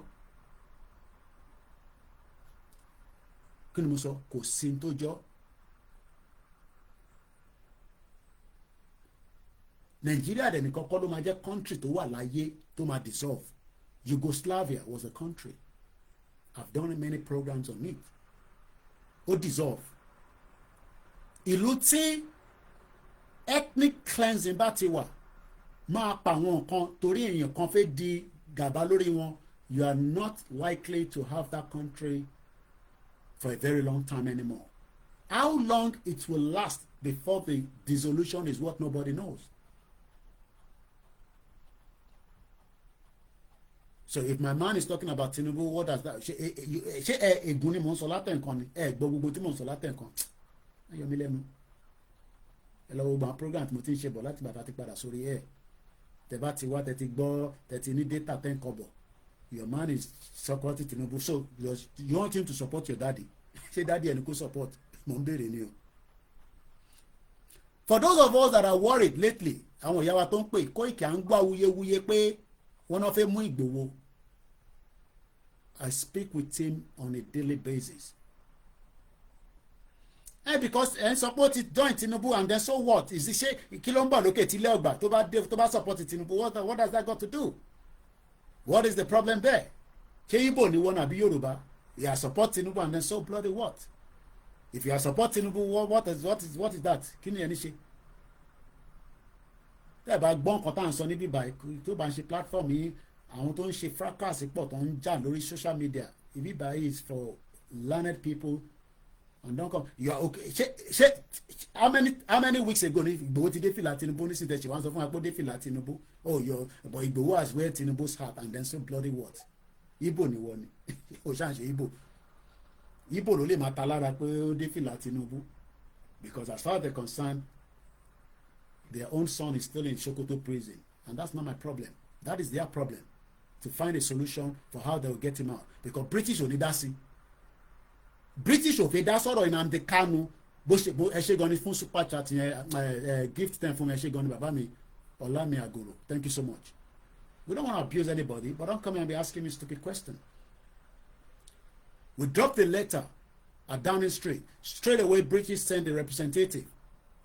And they said Nigeria will be great by 2075. I will be in my 98 years old or somewhere around there. Call on for me, let me Google. Do I want to wait until I'm 98 before Nigeria will be great? I don't think so. I don't want to be in a country where I'll be 98 years old before my people can have a very good life. I want my people to live the same life like I am living. And you don't have to agree with me.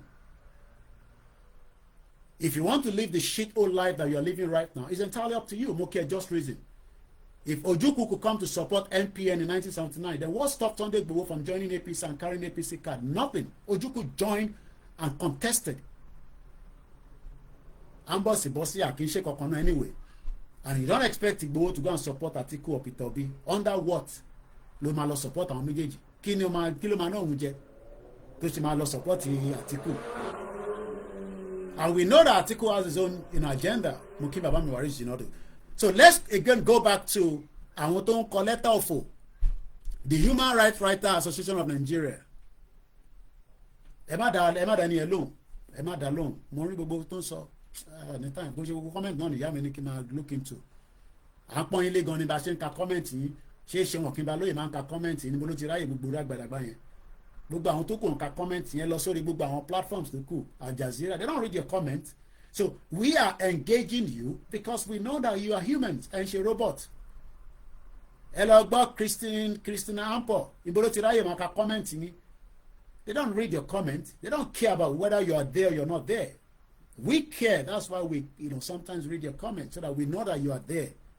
About that commenting, about lashing out, problem in here. It's 7 o'clock. He doesn't even have the time to read the comment on the screen. And they are more busy and focused about the election that is coming right now. So let's come back to the Human Rights Writers Association of Nigeria that has called the Department of State Service to invite Igboho. Invite Igboho yẹn.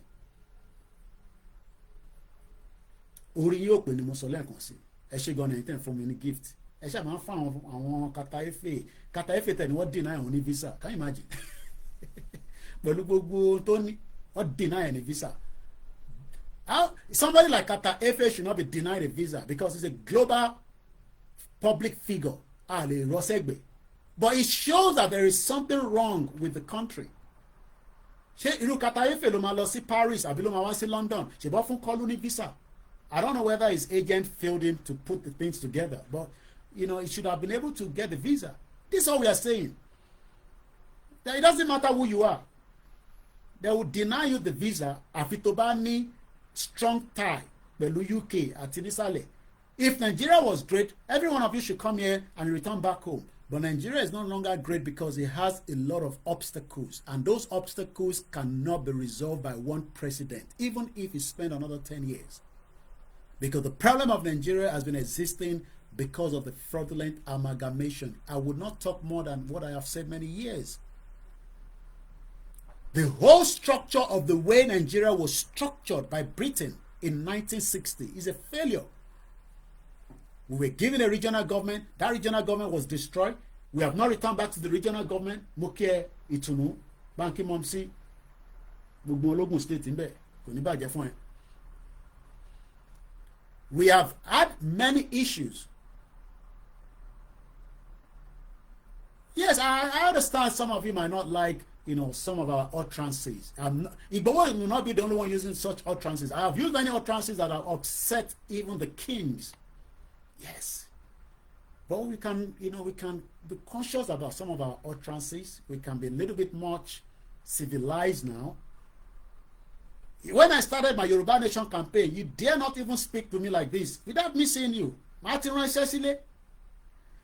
oh, but we become civilized. So yes, I understand some of you might not like, some of our utterances, either as a spokesman or Igboho, But like I always say, it's politics. She wasn't play politics in it. Buhari said more than what Igboho have said. Go and look at the utterances of Buhari during Jonathan. You will cry for what he said. Don't need the baboon kini kan ma ṣẹlẹ̀. Ṣé máa fún wa ní fúbù pé Igboho sọ kini kan ó ló máa kọ́kọ́ sọ ni. Utterances ni, and sometimes you can say utterances out of whatever the situation is, either out of sometimes I have said utterances here. When I said I was going to burn down the Nigerian embassy, I'm sure some of you were shocked. Why some were not shocked? They know what I would have done then. Did I regret saying it? Yes, because I realized that it was not worth saying it. As at the time I said it. Because why I said I was going to do that then was because one threatened Baba Ekiti nílé. DSS Later I was told that the embassy belongs to us. It was a money bought from Cocoa House. So why do I want to take it down? Have I regretted that utterances? Yes, I have. Because it's not what for me to have said it as at the time I said it, but I said it out of annoyance as at the time. Ṣé Ìgbòho ló máa kọ́kọ́ sọ̀rọ̀ bẹ́ẹ̀ rí ní gbogbo àgbáyé ni àbí nínú Nàìjíríà? Ẹ fi yẹn sílẹ̀, ẹ tibẹ̀. Ẹ máa sọ fún mi pé àwọn olórí burúkú ilé wa ń sọ nísìnyí pé we call on the DSS. Bẹ́ẹ̀ni, Ìgbòho is our hero. We call on the DSS to come and arrest Ìgbòho. Nínú Nàìjíríà tèmi, kò sí tó jọ. Kò ń ṣe Buhari ló wà níbẹ̀ mọ́. Jagaban ló wà níbẹ̀ nísìnyí. Ọmọ wa ló wà níbẹ̀. Bẹ́ẹ̀ni. President Bola Tinubu ló wà níbẹ̀ nísìnyí. No DSS kankan lè arrest Ìgbòho. Níbo kò sí tó jọ mọ́. Ìtí Buhari ṣe nìyẹn. Look at Malami now. Malami is crying when he was the Attorney General of the Federation. My gbogbo comment ẹ the fact that some people say does that mean they don't say ẹ ti bẹ̀ gàdé ẹ ti bẹ̀ ẹgbẹ́ ìdí kan ọ̀gá ẹgbẹ́ jàgbàjàgbà lọ ó ti sọ náà nìyẹn ó ti sọ náà nìyẹn ẹ ti lọ nìyẹn tó bá wọn anybody kó kú sórí ẹ problem ti nìyẹn ẹ jẹ́ ń fi yín mú mi bastard ẹ jẹ́ ń fi yín mú mi volvic ẹ̀yin tẹ̀ mú pure water ní Nàìjíríà èyí tẹ̀ mú mi omi mọ̀ọ́rọ́mi tẹ̀ mú Nàìjíríà ni jẹ́ mú volvic omi ẹ̀tọ́ ń ta volvic ni kò ní bàjẹ́ fún àwọn tó ń fún mi lówó náà ni id nobu tí bá ti pè lábẹ́lẹ̀ asáré sẹ́ni náírà sí mi gbóhùn sókè ó ti sọ náà nìyẹn ọ̀nà máa arrest ẹ̀ níbo ẹ̀ lè arrest Ìgbòho nínú Nàìjíríà mọ́ gbogbo ẹni la fi sọ President Bola Tinubu ọmọ Ìgbòho ni lọ́wọ́lọ́wọ́ yìí àwọn dẹ̀ dúró tì sachet water bẹ́ẹ̀ ni President Tinubu ló wà lórí oyè kò ń ṣe Buhari kò ń ṣe Fúlàní bẹ́ẹ̀ ni they are jealous níwọ̀n bá tó kù yìí bó bá wùn kẹ́ máa dìbò fún Tinubu mọ́ tó bá ti dìbò ó ń bọ̀ ń lé padà nìyẹn gbogbo ẹ̀pín náà nìyẹn ó ti pín náà nìyẹn bọ́ a lè wà kí Fúlàní a lè jókòó kí Fúlàní máa dún wùrùwùrù mọ́ Tinubu kò possible sẹ́ à nígbà fún yín ẹ fẹ́ ṣe kú láti fi gbé Tinubu jáde ẹ wá nẹ̀yìn lẹ máa wá di military administrator lè wá lórí kò sí tó jọ à nígbà fún yín any attempt to take Tinubu out of the power you will see what we will do ẹ ní gbé jáde let the election hold whether Nigerians vote or they don't vote but there must be no military coup in Nigeria we will not abide with that kò sí tẹ́ lè ṣe ànígbà wèrè máa tán pátá wọ́n mídíà máa dàrú gbogbo ẹ̀ máa fàya tẹ bá ṣe kú kan tó bá jẹ lọ gbogbo ẹ máa fàya pátápátá à ń bọ̀ lé nìyẹn one way ticket ni mo rà bọ̀ ẹ má tẹ́tí wa pẹ̀lú kú kankan mọ́ ẹ fẹ́ ṣe kú ẹ̀yin Fúlàní ẹ fẹ́ fi kú gbé Tinubu jáde à nígbà fún yín let election hold if you don't want Tinubu vote him out if you don't vote him out then he will return back to Yoruba land adémọta fẹ́ ṣe ẹgbọ́n sókè Tinubu ẹ má bí wọn nírọ̀lẹ́ yìí jẹ́ mọ́mí jàre kí n fi tẹ̀ wọlé one bastard all over the place. Tẹ́rí Mr. Koiki tẹ́rí pírọ́blẹ́mù yìí táwọn eléyẹ̀sẹ̀ wa ń kọ sí kínní yìí mo lè tọ́gbà pé àwọn Yorùbá náà la.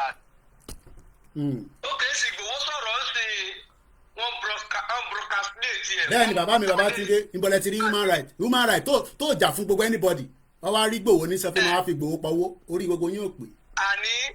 àníṣe tó bá jẹ́ ó kèé sì nǹkan tó fẹ́ sọ yìí sí last week oníkan tó fẹ́ sọ yìí ṣẹlẹ̀. Ìgbòho bọ̀rọ̀ sí wọn gbé káàkiri àwọn kan ṣe rally ní ìyá àgbọ̀lá jẹ́rẹ̀ kó ka ẹ̀ka ọ̀bọ̀mà thank you so much. Rally tí wọ́n ṣe yẹn no Abuja kọ wọ́n ṣe tí Kano ni ọbúyá Kaduna náà ti ṣe rally yẹn. Wọ́n dẹ̀ sọ ní Hausa wọ́n dẹ̀ interpret ẹ̀ ń bẹ̀. Kí ló ń sọ ẹ bá mi ọgbọ́n tán sọ. bí opponent kò gbọ́dọ̀ wá ṣe campaign. ṣe ń gbọ́dọ̀. ní state yẹn pé tábà wọ́n ní rí yẹn ti gbowó nìkan ló máa rí. ọdún máa pa wọn ẹni ẹnìbọ̀ tó bá wá ṣe campaign ní state yẹn ọ̀dọ̀ Bobby nínú news ti Bobby ni mo sọ. ọ̀gbẹ́ni Bobby ó yá ọ̀gbẹ́ni Bobby ti lọ prepare fún news.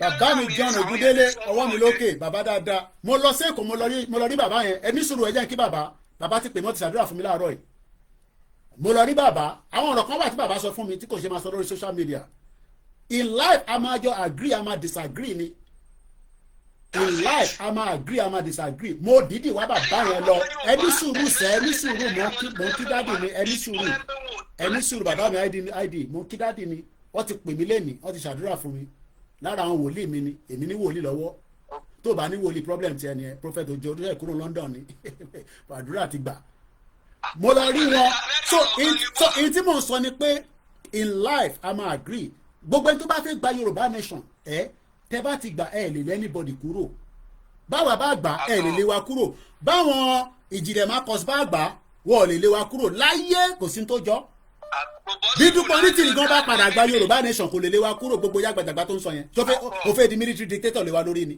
kò possible bọ̀ lọ́wọ́lọ́wọ́ Ìgbòho náà fẹ́ security yẹn ni pé kátẹ̀ kọ́kọ́ fi dákun àwọn wèrè tó fi wá pa wá ṣé bó ṣe pààyàn ní platoon yẹn ló tẹ́yìn lọ́rùn ṣe bí ó dùn mí pé mo tó bá bọ̀ wà Nàìjíríà ni èmi náà máa káàkiri bẹ́ẹ̀ ni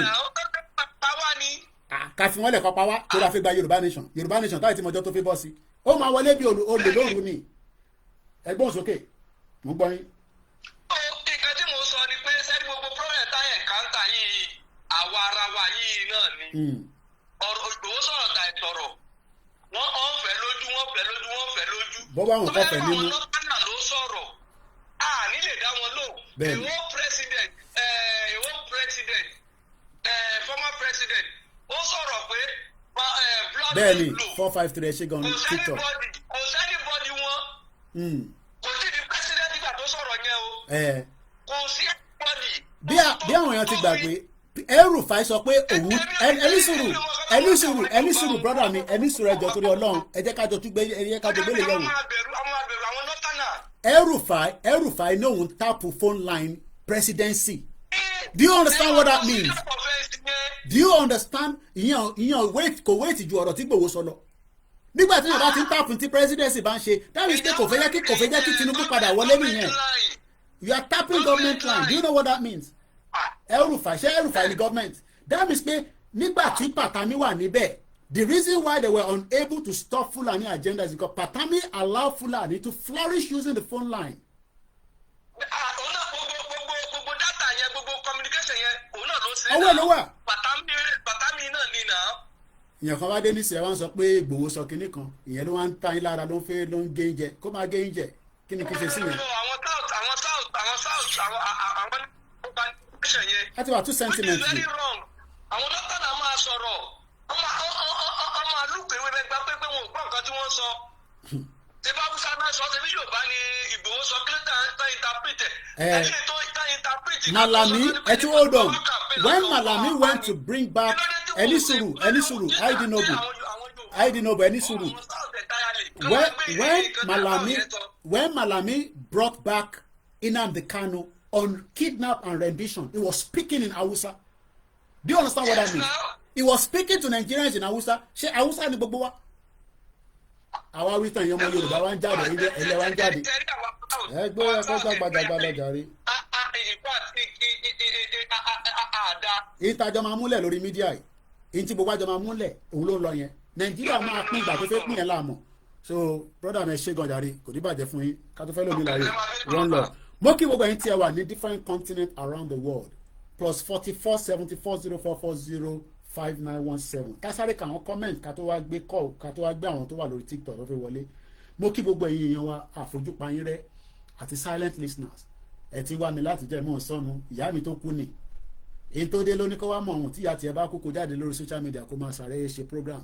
Mo kí bàbá mi Michael Tọ́pẹ́ Adékúnlé Joseph Adélékè mo kí bàbá mi Bánkè Ọlánìpẹ̀kun mo kí yín o mo kí gbogbo ẹ̀yin mothers wa ẹ̀yin abiyamọ títọ́ mo kí gbogbo ẹgbẹ́ lẹ́ẹ̀kan sí, mo kí bàbá mi Benjamin, mo kí bàbá mi Mo Olúdáre JP. Wọ́n ní ọjọ́ kìíní nínú oṣù kẹrin ọdún 2026 la wà, bẹ́ẹ̀ ni Ìgbòho ṣàmà báṣẹ́ rẹ lọ. Benjamin Olúṣọlá Daniel, mo kí yẹn ṣe gan ni. Wọ́n ní I support President Tinubu for security. Ìgbòho the great, thank you so much. Mo kí àwa Táíwò Òní Bíntù, mo kí gbogbo àwọn balẹ̀ Yorùbá láì fi ọba kankan ṣe pé ìkanjura wọn lọ. Mo rí Olúwo tó ń sọ pé ọba kan ṣe kinní kan, bàbá yẹn Ọlọ́run ló mọ nǹkan tó máa ń ṣe. Mo kí bàbá mi Ọmọ́táyọ̀, mo kí gbogbo ẹ̀yin Yorùbá ni ní orí group kankan ìfẹ́ ló dùn àpapọ̀ ọmọ Yorùbá. Mo kí bàbá wa Gani Alágbàlá, mo kí ìyàwó Jagun, mo kí gbogbo àwọn coordinators tó ń ṣiṣẹ́ takuntakun. Gbogbo ẹ̀yin tí ẹ wá ní Koiki, kí wá ní ọ̀nà àbáyọ báyìí, torí ọ̀rọ̀ yóò fẹ́ yé gbogbo wa mọ́. Kò sí kankan tó ṣe yé wa. Ẹ ṣe gan ni bàbá mi Ọlámi Gòrò, torí bí yàn bá ń fún yàn lówó kò ń ṣe pépà, ohun tó ń fún mi yẹn nísìn owó ni, tàbá convert àdówó. Mo ti pin nọ́mbà yẹn +44 74 044 05917. ẹni tó bá ní studio number mi after many years like this, a jẹ́ pé really tẹ̀lé wa délẹ̀ nìyẹn. Ẹ gbọ́dọ̀ nọ́mbà mi ò ṣe nọ́mbà tẹ́ máa wá káàkiri. Mo kí Yorùbá Láfẹ́ TV, gbogbo Hong Kong ọwọ́ ẹ ló wà. Ṣé ìjà yẹn ò dé Hong Kong, ṣé kò affect yín? Because mo fẹ́ repo lánàá ní petrol station, èmi tẹ̀ rò pé ní 15 pound mo fẹ́ rà. Nígbà tí wàá repo yẹn tán tí mo dénú lé tí mo fẹ́ sanwó, ló bá ní 23 pound mo rà, ń bá kí fún pé ó ní 15 litre ní mo ra, 15 litre for 23 pounds something. I earn my money here, so I cannot. Yes, I'm happy compare Nigeria to UK at abroad, but I lè compare, I lè fi kú wérun. Kí wọ́n máa sọ pé ìyá mi tó kú nísìn ó sùn ni. No, ó ti lọ. Bọ́kàn ó ń wò wá látòkè báyìí. Ìparí oṣù ti dé. Ẹ support wa, ká lè sanwó àwọn staff wa, ká lè rówó fi ṣe nǹkan gidi. Mo kí gbogbo alẹ́ nǹkan ṣe. President Tinubu was in London not too long ago, and a lot of expectation of Nigerians regarding kí ni President Tinubu wá ṣe ní UK after 30 years plus. A state visit was given. Could there be an agenda, or could there be something cynical? Yes, the British government always have their own ways to get things. Àtayébáyé nìyẹn. Wọ́n mọ bó ṣe lè mú gbogbo wa. Bẹ́ẹ̀ ni, wọ́n mọ̀ wá jura wa lọ. The British government. So they are not just going to give Tinubu a state visit without taking something. They must get something back. I believe King Charles will be going to America for another visit to Donald Trump, because of ìlọ gbàǹkan kan lọ́wọ́ ẹ̀. Ẹ wo bí Trump ṣe ń rọ́bìṣì ìlú ìlẹ́nujọ́ mẹ́ta yìí. Ìyẹn máa bá do ìsùnkún. I live here, I understand what it means to. Sherry, the British are very proud people. Their government, very proud.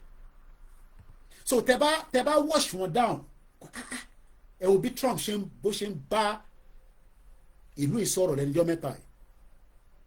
Ó ń lambast wọn burúkú burúkú. But kí ni President Tinubu wá ṣe ní UK gangan? Tàbá jọ gbé yẹ̀wò. David Lammy said, and I quote, that Nigeria will be great by 2075. Let me pull that up quickly. Nigeria will be great. David Lammy ló sọ. David Lammy, Nigeria 2075. Pé Nigeria máa gbádùn. A letter was delivered to Downing Street at Edugbepe. President Tinubu now has done the same thing Igboho did. The only difference is, as a president, he will give him much privilege than Igboho. We know that. At least Igboho was able to deliver a letter straight to Downing Street. How many of you remember that letter? Nobody knows the content of that letter up till date, not even myself. But that letter generated a lot of diplomatic conversation between Nigerian government, Yoruba nation, and the British government. Just after that letter, and I'm going back to 3rd of November, àwọn ní sọ̀rọ̀ ká máa mú ẹ̀rí wá. Ibi ayé òṣè platform wọ́n wá ṣírí o no tó bá wá ṣírí lọ sọ́dọ̀ àwọn wòlíì tó ń sọ̀rọ̀ miracle ọ̀ tó bá wà àṣírí lọ sọ́dọ̀ àwọn tó ń sọ̀rọ̀ àṣírí o lè bá jáde kó gbọ́ tí Koiki ní mo fẹ́ wá sọ̀rọ̀ àṣírí kan fún yín níbo mo kí ní kàn mí gbọ́dọ̀ àṣírí mo ti rí àṣírí náà níbo mo ti fẹ́ rí níbo ló sọnù sí tí mò ń wá. But I understand we love that kind of statement. So I'm reading from the UK government website and I'll post that link now. Fanfan ẹ̀yin tí ẹ̀ ń wò mí lórí YouTube because wọ́n ní òyìnbó ní táàbà táwọn bá fẹ́ hide nǹkan fún wa inú ìwé ló máa ń fi sí. If you want to hide something from the black man, put it in the book. So that is the link of what I want to read. Òun lè ń wò yẹn ní sinmi ti post it sórí YouTube. Ṣẹ̀jẹ̀ ń gbé lọ sórí Facebook náà. Mo kí bàbá wa Glory Dimension Akíntayọ̀ mo kí gbogbo ẹ̀yin èèyàn wa mo ò fojú pa yìí kankan rẹ kò easy fẹ́yìn tẹ wà ń lè kò easy fáwọn àtàwà mi báyìí náà kọ́lọ́n kó ṣàánú ni gbogbo àjọ manage ni kò dẹ̀ sí ọmọ Yorùbá kan tó dájọ́ ọmọ Yorùbá kan lọ tí máa ń sọ ọmọ Yorùbá kan tó wà láàbúrò dárò pé òun dájọ́ tó wà nílé lọ no condition ló ní kí crayfish wa bẹ́ẹ̀ ni tí Nàìjíríà bá dání àní máa ní kẹ́ send owó sí wa àfi ṣe this àfi ṣe that Nàìjíríà tó rí bó ṣe rí ni so ẹ jẹ́ ká padà sí ti kí ni communicate tó happen láàrin British government àti Nàìjíríà ní last year kó tó di pé President Tinubu wá nísìn mo kí gbogbo ẹ̀yin tẹ́ wà ní ìsàlẹ̀ Èkó mainland mo kí ní Badagry mo kí ní Benin Republic ní Togo Côte d'Ivoire gbogbo kíbi tí ohun mi bá dé ni mo ti ń kí yín a ní bàjẹ́ lọ́wọ́ ara wa a dẹ̀ ní tẹ́ lọ́wọ́ ara wa. We are not here to beg anybody to agree pé kí Nàìjíríà kò pín ìyẹn ọ̀hún ṣe ń tá máa bẹ̀yàn sí ìgbà tó fẹ́ ṣẹlẹ̀ bí kò sẹ́ni tó mọ̀ bọ́ kó tó gbogbo ẹni tí mo ṣí ẹ bá ń kí union mo rí tán pín mọ́tò lánàá wọ́n pín mọ́tò dọ́dọ̀ tèmi o èmi ò gba mọ́tò o ṣé torí mo ń ṣe union member ẹ bá ń sọ fún broda Sego ṣé torí àwọn kì í ṣe union member nísìnyí ẹ pín mọ́tò dọ́dọ̀ Koikimedia àwa náà nídìí mọ́tò mo kí gbogbo ẹ̀yin tẹ́ wà lọ́hùn ẹ ṣe dáadáa o a lè fẹ́ jà nílẹ̀ Yorùbá a lè táwọn síra wa bọ̀ a fẹ́ tàjẹ̀ sílẹ̀ a fẹ́ bára wa jà àti gbójú yẹn lọ ẹ jẹ́ ká padà sórí growth at the heart of foreign secretary visit to Nigeria and South Africa. South Africa la rí gbogbo ẹ̀ bó ṣe lọ nísìnyí àwọn ọmọ Yíbò àwọn yẹn Ògúnfẹ̀yìntì mú kí ẹ brọ́dà mi wọ́n ní Ògúnfẹ̀yìntì ní they said it is a historic visit by the president and the first lady. I can pay their national debt, both UK and Nigeria. Wọ́n fi owó àbú ṣe àbúlálejò ẹni tó bá yé ló yé Britain ọkọ̀rọ̀ pé Britain máa fún ẹni kankan kò nígbà kankan padà gbà kí n gbà ní mo kẹ́ Frank Abiola gbogbo Island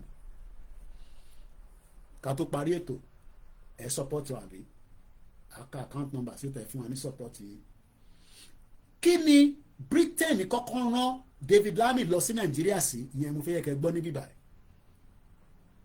Britain ti mọ̀ pé wọ́n máa invite Tinubu as far back as bí agbára ti gbé lẹ́tà lọ or prior before that I don't know because mo ń wonder pé kí ló dé tó jẹ́ pé South Africa lọ kọ́kọ́ fún ní state visit before Tinubu mo ti sorry why was South Africa giving state visit ṣé Britain fẹ́ fi South Africa ṣe kankan before Nigeria àbí vice versa ìlú méjèèjì yẹn ó ní nǹkan tó ní ṣe pẹ̀lú Britain. Bàbá mi Aláké ní lórí TikTok all the money they borrow Nigeria will remain in the UK. Àtẹ̀gbọ́ pé arákùnrin kan ilé tó rà sílùú 106 ẹ̀ṣẹ̀ rántí tó jẹ́ manager Access Bank tó kú níjọ́ ní ká padà síbẹ̀ ká má deviate too much torí àsìkò. This was published on the 3rd of November 2024. Kí ni wọ́n sọ síbẹ̀? Òun mo fẹ́ kà lédè òyìnbó yìí. Economic growth to underpin work in both Nigeria and South Africa as the Foreign Secretary agrees to develop a new United Kingdom South Africa growth plan and a new strategic partnership with Nigeria. That word strategic òun làwọn náà ń lò lọ́wọ́lọ́wọ́ nísìn pẹ̀lú Tinubu a gbọ́dọ̀ wà strategic. Nítorí mọ́mi Margaret ó kẹ́yìn lẹ́wà níbẹ̀ okay mo ti rí ẹ ṣé gan ni grandma gbogbo àwọn ìyá èmi lọ́kọ àwọn ìyá Oòduà èmi ní gbogbo wọn èmi lọ́kọ gbogbo wọn àwọn ọkọ wọn gan tó wà láìpẹ́ gbà pé èmi lọ́kọ wọn mo kí gbogbo ẹ̀yin dáàdì wa ní Belgium káàkiri èmi ọmọ yín náà ní Koikimedia ṣé gan ni. Kí ló ń pè ní strategic ẹ fẹ́ jẹ́ ká wà strategic a dẹ̀ fẹ́ gba Yorùbá nation ẹ fẹ́ ká wà strategic a dẹ̀ fẹ́ gba security lọ́wọ́ Tinubu ó gbọ́dọ̀ wà strategic because Tinubu náà kàn ní fẹ́ fún yín ní security bẹ́ẹ̀ yẹn náà you gotta be strategic a gbọ́dọ̀ wà strategic and the UK are planning a long term bẹ́ẹ̀ ni just reason àwọn náà gbọ́dọ̀ ní long term Yorùbá nation is still a long term kò mí pé long term yẹn ká jẹ́ kó di 20 years from now but a máa tẹ̀síwájú díẹ̀díẹ̀ but why ká fẹ́ gba Yorùbá nation why should we refuse to accept other strategic to help Yorùbá land ṣé tí ilẹ̀ Yorùbá bá da nísìn pé a lè máa lọ gbìn kan a lè máa rìn káàkiri without the insecurity ṣé èmi ló máa favour ni kìbí gbogbo wa ló máa jọ favour so kí lẹ wá ń bínú sí Ìgbòho fún kí ni nǹkan tá à ń bínú no kí ni nǹkan tá à ń bínú sí fún ó kọ̀ jí láàrin kan ó abandon Yorùbá nation ok gbà tó abandon Yorùbá nation kí ni nǹkan tó wá lé lọ ó mú security ṣé security wà important àbí kò wà important kí ló dé tí Gani Adams bàbá wa Gani Adams kò dìde lórí ọ̀rọ̀ security àwọn ò lè gbé àwọn ìgbésẹ̀ kan nítorí government kí ló dé tí wọ́n lọ́bì pẹ̀lú the new Aláàfin kọ́ bá àwọn ọjọ́ kí bàbá wa Aláàfin tì sí kọ́ bá President Bola Tinubu sọ̀rọ̀ lórí ọ̀rọ̀ security bí a kọ́ gbé fún bàbá Gani Adams náà ìyẹn máa lọ́bì ni so bàbá wa Olúbàdàn rí pé Ìgbòho ló lè ṣe àwọn dẹ̀ bá Tinubu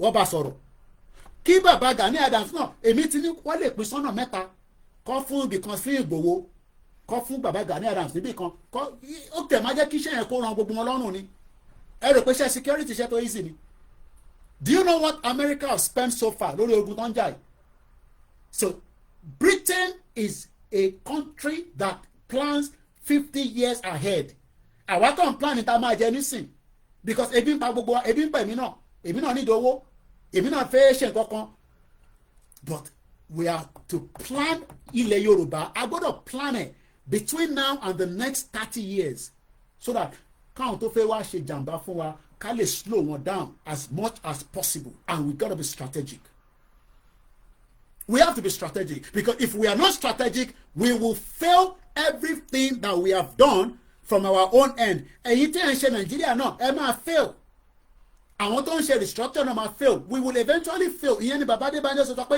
kí gbogbo àmọ́ abáṣẹ lọ àpàdé lókè àtẹni tó fẹ́ Yorùbá nation àtẹni tó fẹ́ restructure àtẹni tó fẹ́ kí Nàìjíríà kó pín we must be strategic interest Yorùbá kọ́kọ́ jẹ́ number one interest wa gbọ́dọ̀ ju ti Ìgbò lọ interest wa gbọ́dọ̀ ju ti Fúlàní lọ interest wa gbọ́dọ̀ ju ti kíní lọ ẹjọ́ mọ̀ bọ̀.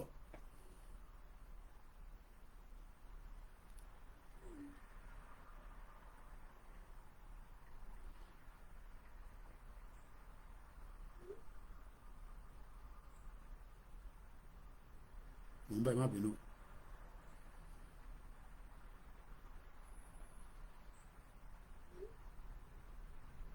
Interest wa our interest first o fẹ́ràn Ìgbòho o fẹ́ràn Ìgbòho o fẹ́ràn Nàìjíríà o fẹ́ràn Nàìjíríà our interest come first.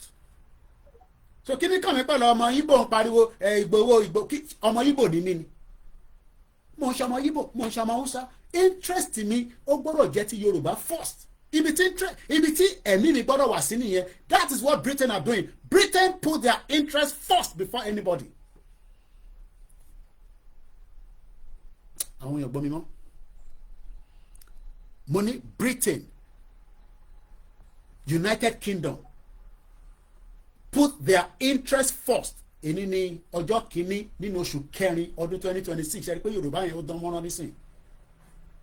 So our interest must come first and Yorùbá first ìyẹn làwọn kan irú àwọn Adéyínká grandson nísìn òun ò tẹ̀ fẹ́ gbọ́ kankan nípa Ìgbò rárá kò tẹ̀ fẹ́ gbọ́ kankan rárá Ìgbò báwo interest wa ná lákọ̀ọ́kọ́ ká tó máa sọ̀rọ̀ ẹ̀yà míì but a ti fi interest tẹlòmíì fi ṣe tẹlòmíì àwa wí tán nísìn à ń sọ pé láàárín àwọn mẹ́tẹ̀ẹ̀ta ta ni ká lo interest ẹ̀ ṣé interest wa ni Atiku máa gbé sígbáyà ṣe interest wa ni Peter Obi máa gbé sígbáyà bàbá Tinubu bá tẹ̀ máa gbé interest wa sí igbáyà a rí i pé at least under àwọn ọba wa tí a rò pé wọ́n tẹ̀ ní àṣẹ kankan wọ́n partnership wọ́n strategic wọ́n lobby pẹ̀lú President Bola Tinubu wọ́n ní Ìgbòho máa padà bọ̀ nílé ìtàn pè ní strategic nìyẹn.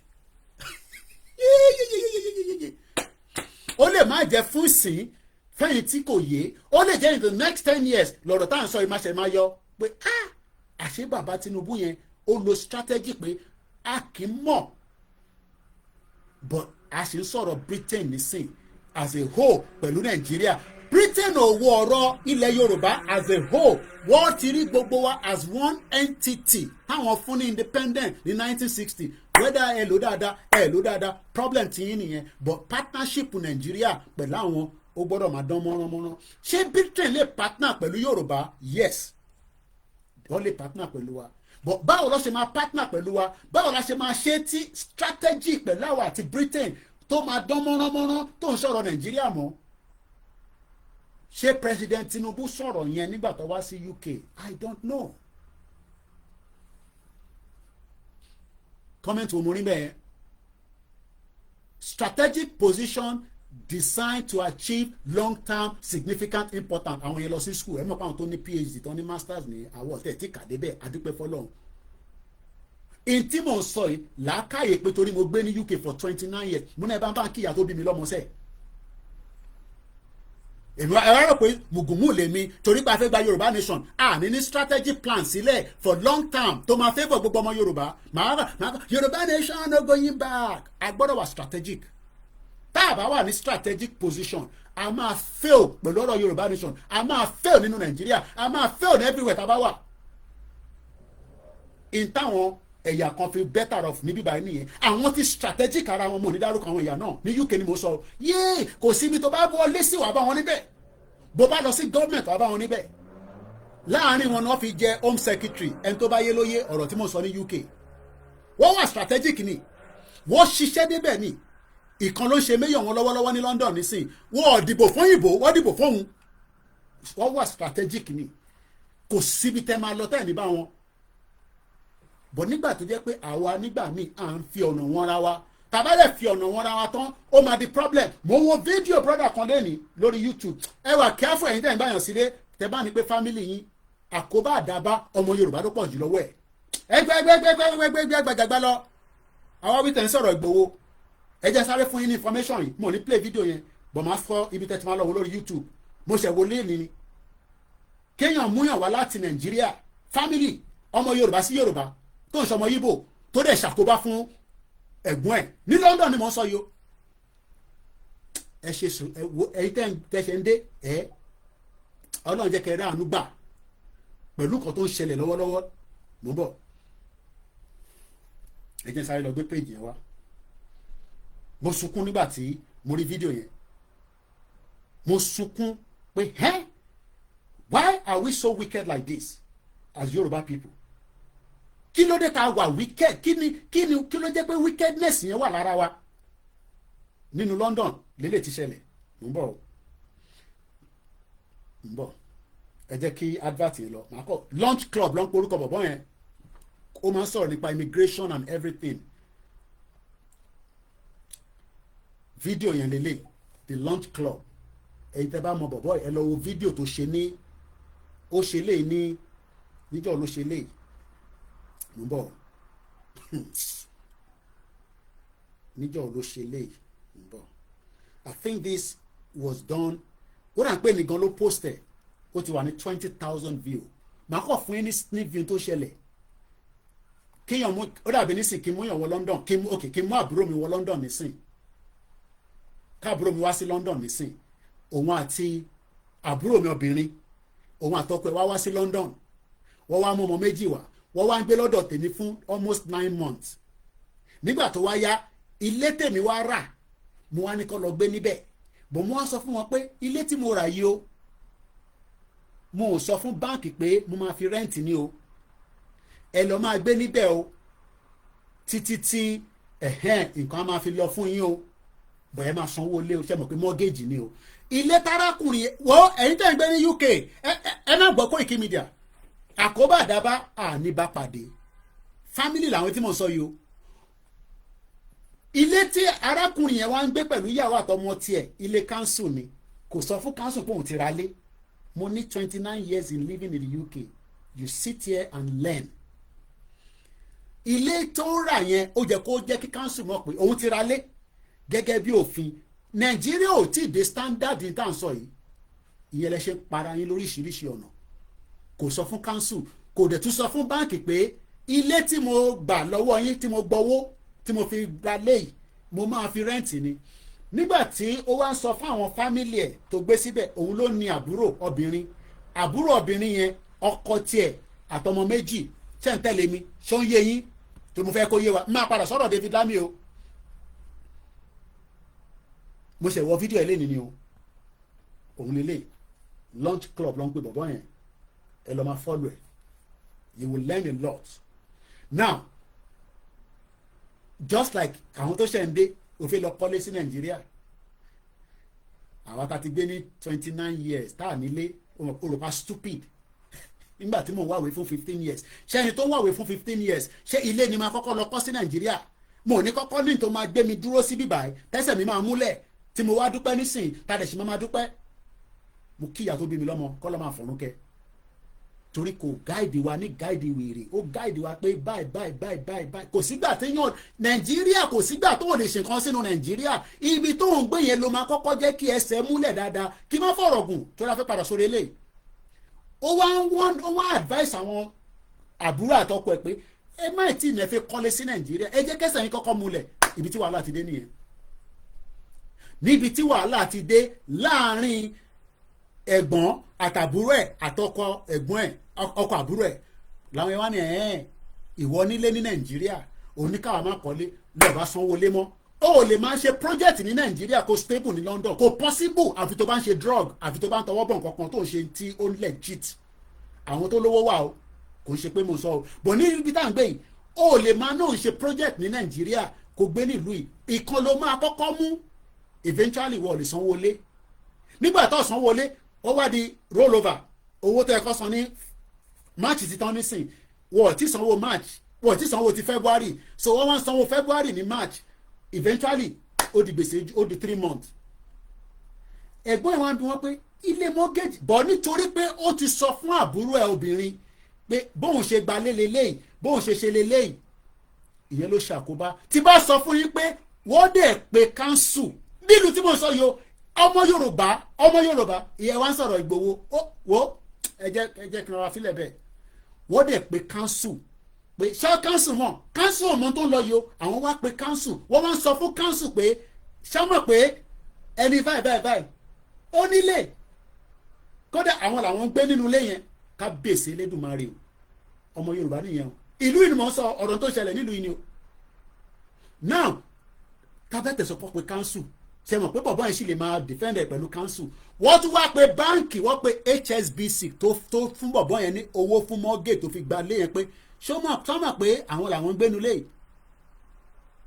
council ti evict àwọn yẹn kúrò nílé nísìn ẹ jẹ́ ká padà sórí program ọmọ Yorùbá nìyẹn o ọmọ Yorùbá àwọn ilé iṣẹ́ ìdè ni o àwọn ilé ò tí ì lo 3 years ní UK I'm sure pé wọ́n tí ì lo 3 years o sórí reason táwa ṣe pẹ́ ẹ nítorí pé a fẹ́ ṣe ntí kò tó bá yẹ pé mi náà ti tọwọ́ bọ oríṣiríṣi you can imagine mo kíyà tó bí mi lọ́mọ lẹ́ẹ̀kan sí kọ́lọ̀ bá ń fún lókè ẹ jẹ́ ká padà sọ́dọ̀ torí 7 o'clock agbọ́dọ̀ end program yìí 6:30 ni mo pè now mo ní kí ni partnership tí Nàìjíríà àti UK jọ ń wá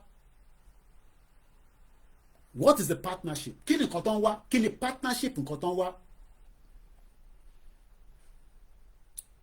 kí ni partnership ni pé UK ń wo Nàìjíríà as an entity tí kò gbọdọ̀ collapse kò tó bá collapse kò favour wọn so olóyè has to be strategic Baba Akintoye has to be strategic Yoruba people has to be strategic we must all be strategic regardless of whatever the situation is and as situation is happening we must be able to adjust a little bit kò mí pa máa agree pẹ̀lú gbogbo tí president Bola Tinubu ṣe àti mọ̀ pé Nàìjíríà ò ṣe fix president Tinubu gan sọ pé insecurity wàhálà ló jẹ́ economy àwọn ń gbìyànjú ni ìjọ ọ̀lẹ́ máa níná 24/7 kò sẹ́ni tó lè sọ ṣé ìyàn kọ́kọ́ lọ́nà kówó jẹ nígbà nepa tán ní kìíní kan $1 billion ẹ̀rí ètò tọ́ ni irọ́ ni àmọ́ so gbogbo yẹn náà ti ní fall over but the fact that if Tinubu will fix Nigeria UK ní àjọ ní strategic partnership ẹ kàkà sí ajídẹ̀ sí. Foreign Secretary David Lammy, Africa has a huge growth potential kò sẹ́ni tó mọ̀ yẹn potential wà nínú Africa bó ṣe potential yẹn ṣó ó ń sọ̀kalẹ̀ sọ́dọ̀ ẹ̀yin ọmọ Yorùbá lénìí bá ṣe ń sọ̀rọ̀ yìí bá ń kọ́ sínú comment section ẹ jọ̀ọ́. Okay? Our new approach will deliver respectful partnership. That means pé gbogbo ìtọ́ tí ń bá wa ṣe tẹ́lẹ̀ kò wà respectful. Gbogbo partnership àtijọ́ ní pẹ̀lú Britain kò wà respectful because definitely ó bá wà respectful ni tí ẹ kọ́kọ́ wa mọ́ àwọn wèrè àtàsínwín. Mo bèrè ni o. Because Britain wọ́n mọ ipò Yorùbá wọ́n mọ̀ pé a wà very very intelligent. Ọlọ́run ló fún wa bẹ́ẹ̀ Elédùmarè dá wa bẹ́ẹ̀ ni but wọ́n wá kó wa mọ́ àwọn yàmàyàmà. Ẹ wo bí ta wà lẹ́ni nísìn gbogbo ara gbọ́ gbogbo nǹkan ribiribi tí bàbá Awólọ́wọ̀ ṣe báwo ló ṣe lè wá sọ pé ìran tí àwọn tí Portuguese bá ní tó bá wa ní wòwò wọ́n bá wa ní wòwò nígbà tó dé ẹ lọ sí Ìjẹ̀bú wọ̀ ẹ lọ sí gbogbo we are just too much ẹ wá wo bí ta wà lẹ́ni a lè defend ilẹ̀ Yorùbá economic prospect zero. Healthcare zero, education zero. Nothing seems to be working for many decades. Collapse, everything. Nothing is working. I want to know what is the way forward? How do we exit this situation? Okay, àfẹ́ kí Nàìjíríà pín bọ̀ báwo làwọn èèyàn ṣe wá máa gbádùn ṣé nígbà tí a bá dé 2075 tẹ́mi bá ti pé 98 tí mo ò lè jẹran mọ́ torí by that time wọ́n bí àwọn máa lọ ẹran tíyàn máa fẹ́ jẹran wọ́n máa lọ ẹran wọ́n lè ní kó má jẹran mọ́ nígbà yẹn wọ́n lè ní ẹja ló máa jẹ ó lè jẹ fruit nìyẹn máa jẹ kọ́lọ̀ fún gbogbo alẹ́ mi gúngùn àjọ máa wà láyé yìí náà ni but Nàìjíríà ti pín before that time ìgbà tó máa pín yẹn láàmú. Growth is the core mission of this government in Britain, and we underpin our relationship with Nigeria and South Africa beyond. This will mean more jobs, more prosperity, more opportunities for Brits and Africans alike. Wọ́n ṣe kọ́kọ́ fi Africa sí kọ́ tó fi Brits sí. Èyí tó jẹ́ tiwọn ló máa kọ́kọ́ múná. Bẹ́ẹ̀ni, bàbá mi Wálé Àjàsíkò ní they knew we were intelligent and we will be difficult to enslave for long. That is why they gave it to Fulani. Ṣé Fulani jẹ́ ọmọ Yorùbá ó jẹ́ ọmọ Nàìjíríà? Just as we are rounding up very soon. Wọ́n wá ní ìbíbà ìmúfẹ́ kẹgbọ́ dáadáa. In Nigeria, the Foreign Secretary David Lammy will sign a modern and progressive strategic partnership. Wọ́n ní wọ́n máa sign progressive and strategic partnership láàrin Britain àti Nigeria. Bí àyẹn ni President Tinubu wá parí nígbà tó wá ní state visit. Should I need 15 minutes to end the program?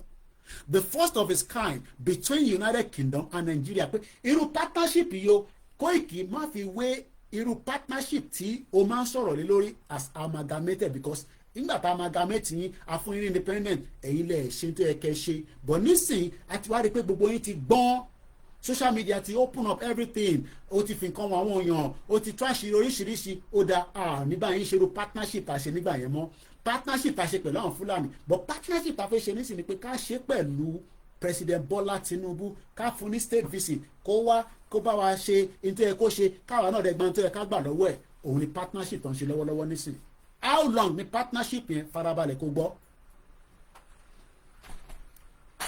ẹ káàbọ̀. This new dialogue will cover the breadth of UK and Nigeria, areas of shared cooperation from growth, jobs to national security, tackling the climate and nature crisis to strengthen our people-to-people ties. Wọ́n wá ní Nigeria máa gbọ́ o tẹ́ bá agree pẹ̀lú statement yìí ẹ bá mi fi sínú comment section tẹ́ bá disagree pẹ̀lú ẹ fi sínú comment section. Britain ló sọ kò ń ṣe mí wọ́n ní Nigeria will be number 5 largest economy ní gbogbo àgbáyé by 2075. mo gbọ́rọ̀ eléyìí láyé mi. ṣé Nàìjíríà yẹn ẹ farabalẹ̀ kẹ́ gbọ́dọ̀ dáadáa o ṣé President Tinubu ló ṣe máa wà lórí oyè by 2075 because if President Tinubu goes back for another term he will exit by 2031. Wọ́n wá ń sọ̀rọ̀ 2075 ta ló máa wà lórí oyè ní 2075 ṣé Yorùbá ni ṣé Fúlàní ni ṣé Yíbò ni interest ta ni tó yẹ ká máa sọ nísinsìnyí káwa náà lè fi wà strategic before 2075 because by that 2075 ó ṣe ṣe kó jẹ́ pé Fúlàní àti overrun everywhere. I don't know. kọ́lọ́n fún gbogbo alẹ́ mi gúngùn. How many years is it from now to 2075? ẹ sáré bá mi ṣe máa tẹ̀ kí tó máa lọ. By 2075 ẹ minus 2026 how many years interval ló wà láàrin ẹ̀ nísìn ká lè mọ iye ọjọ́ tá a máa dúró kí Nàìjíríà kó di number 5 largest economy in the world. Number 5 lọ́pẹ́. So ìwọ tó ń gbọ́ mi tó ń disagree pẹ̀lú ọ̀rọ̀ Ìgbòho kọ́ lélẹ́yìí o ọ̀rọ̀ níbo nílẹ̀ Yorùbá máa wà 49 years from now kò ní bàjẹ́ fún gbogbo ìtàn comment.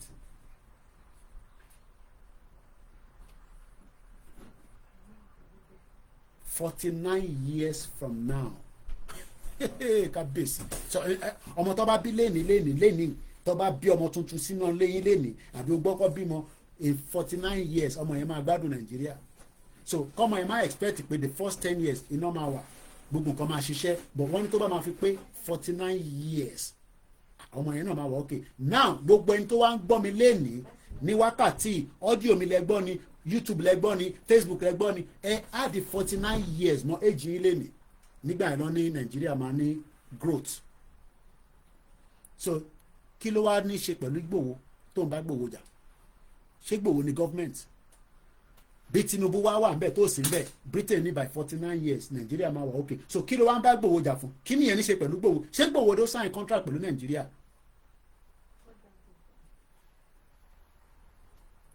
I'm just asking a question as a journalist and I want you to help me to solve that problem. Puzzle ni ìjọ tàbá tún máa ríra bí ẹ bá mi dáhùn ìbéèrè yẹn. Add 49 years to your age and tell me what you think about Nigeria will be the world lọ́pọ̀ ìwọ̀n ní Africa. Do you know the meaning of world? Àgbáyé àwa la máa jẹ́ ìkarùn-ún 1, 2, 3, 4, 5 the largest economy in the world. So why are you upset with Igboho? Bóun wá strategics nísìn against the invaders when Britain is also telling you by 2075 things will be better. This partnership is the key vehicle òun ni motto for driving trade and market access. Kí ni trade? Káràkátà ẹ fún wa ní resources yín káwa ṣe kí ni ká fún yín ní finished product. Market access níbo ni ìdúndọ̀mùdọ̀mù wà nínú ilẹ̀ Yorùbá níbo nìkan tí ń dùn ṣé gáàsì ni ká lọ tápẹ̀ lọ́nà òkè ọya lọ́hùn ṣé crude oil ni ká tápẹ̀ kí làwọn nǹkan tẹ ní tó máa ṣàǹfààní fún Britain tèmi gbé. But in the next 49 years Britain ní Nigeria máa dá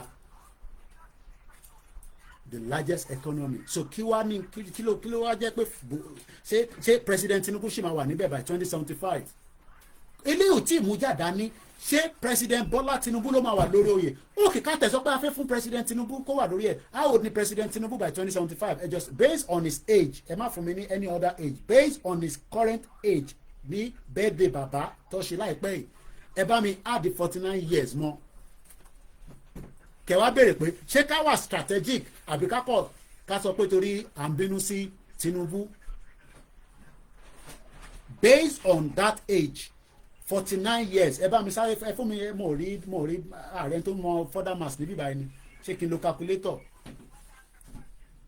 age President Tinubu ẹ bá mi add 49 years mọ́ how old nìyẹn 150 years so President Tinubu will be 150 years by 2075 so káwa wá dúró ṣó possible pé President Tinubu náà ṣe máa wà láyé a kò máa ń gbọ́ pé nígbà yẹn àwọn wòlíì Ọlọ́run wọ́n pẹ́ bẹ́ẹ̀ yẹn 150 years 200 years ṣéyàn kan wà tó máa pé 150 years níbi tí ilé ayé délé mi I don't know so why are we now upset with Igboho kí ni Igboho rà lọ́wọ́ gbogbo wa kí ló gbà lọ́wọ́ wa kí ló ṣe Igboho ní problem Nàìjíríà ni ṣe rí pé ọ̀rọ̀ yẹn ó kù díẹ̀ káàtó ẹ jẹ́ ká dé mọ́bẹ̀ lénìí a tún máa padà wá nígbà tí àyè bá wà torí àyè ò sí náà la ṣe ń fi ìwọ̀nba àyè kéékèèké ta ní ìta fi wá ń là wá lóye èmi náà ṣì ń learn torí èmi náà ṣì ń try láti dissect ọ̀rọ̀ yẹn láti last year by 2075 Nàìjíríà tá à ń rí tí Tinubu ní ká ṣe tax reform tí Fúlàní òun náà ò fẹ́ wọ́n ní ká ṣe security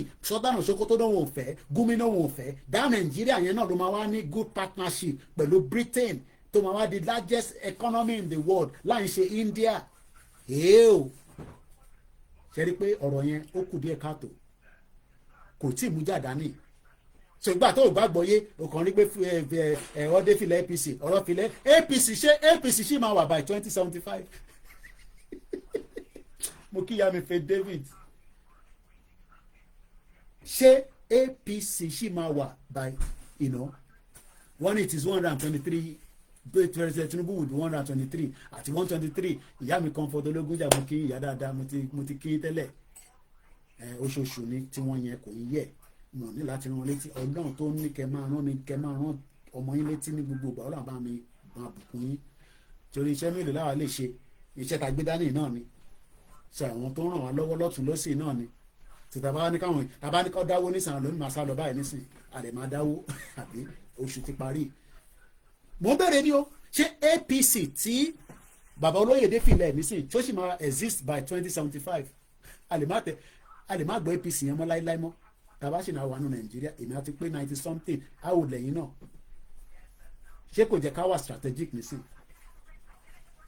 tàbá wà strategic nísìn la máa prepare mind wa for the future tá a fẹ́ bí a future nù Nàìjíríà ni wọ́n fẹ́ fair enough o gbọ́dọ̀ wà strategic future Yorùbá nation ló fẹ́ o gbọ́dọ̀ wà strategic future kí Nàìjíríà wà ní regional government a gbọ́dọ̀ wà ní strategic mode tá a bá wà ní strategic mode ká dẹ̀ ní partnership bó kàn ṣe wà yìí things 123 years ẹ ṣe gan ni so President Tinubu will be 123 years old by 2075 bàbá kan sọ ní I will be 86 by that time wọ́n ní Nàìjíríà máa dá so ẹ má wọrí pé kò sí iná nísìn kankan ṣiṣẹ́ nísìn ìwọ̀nba tíjọba bá lè ṣe náà ló máa ṣe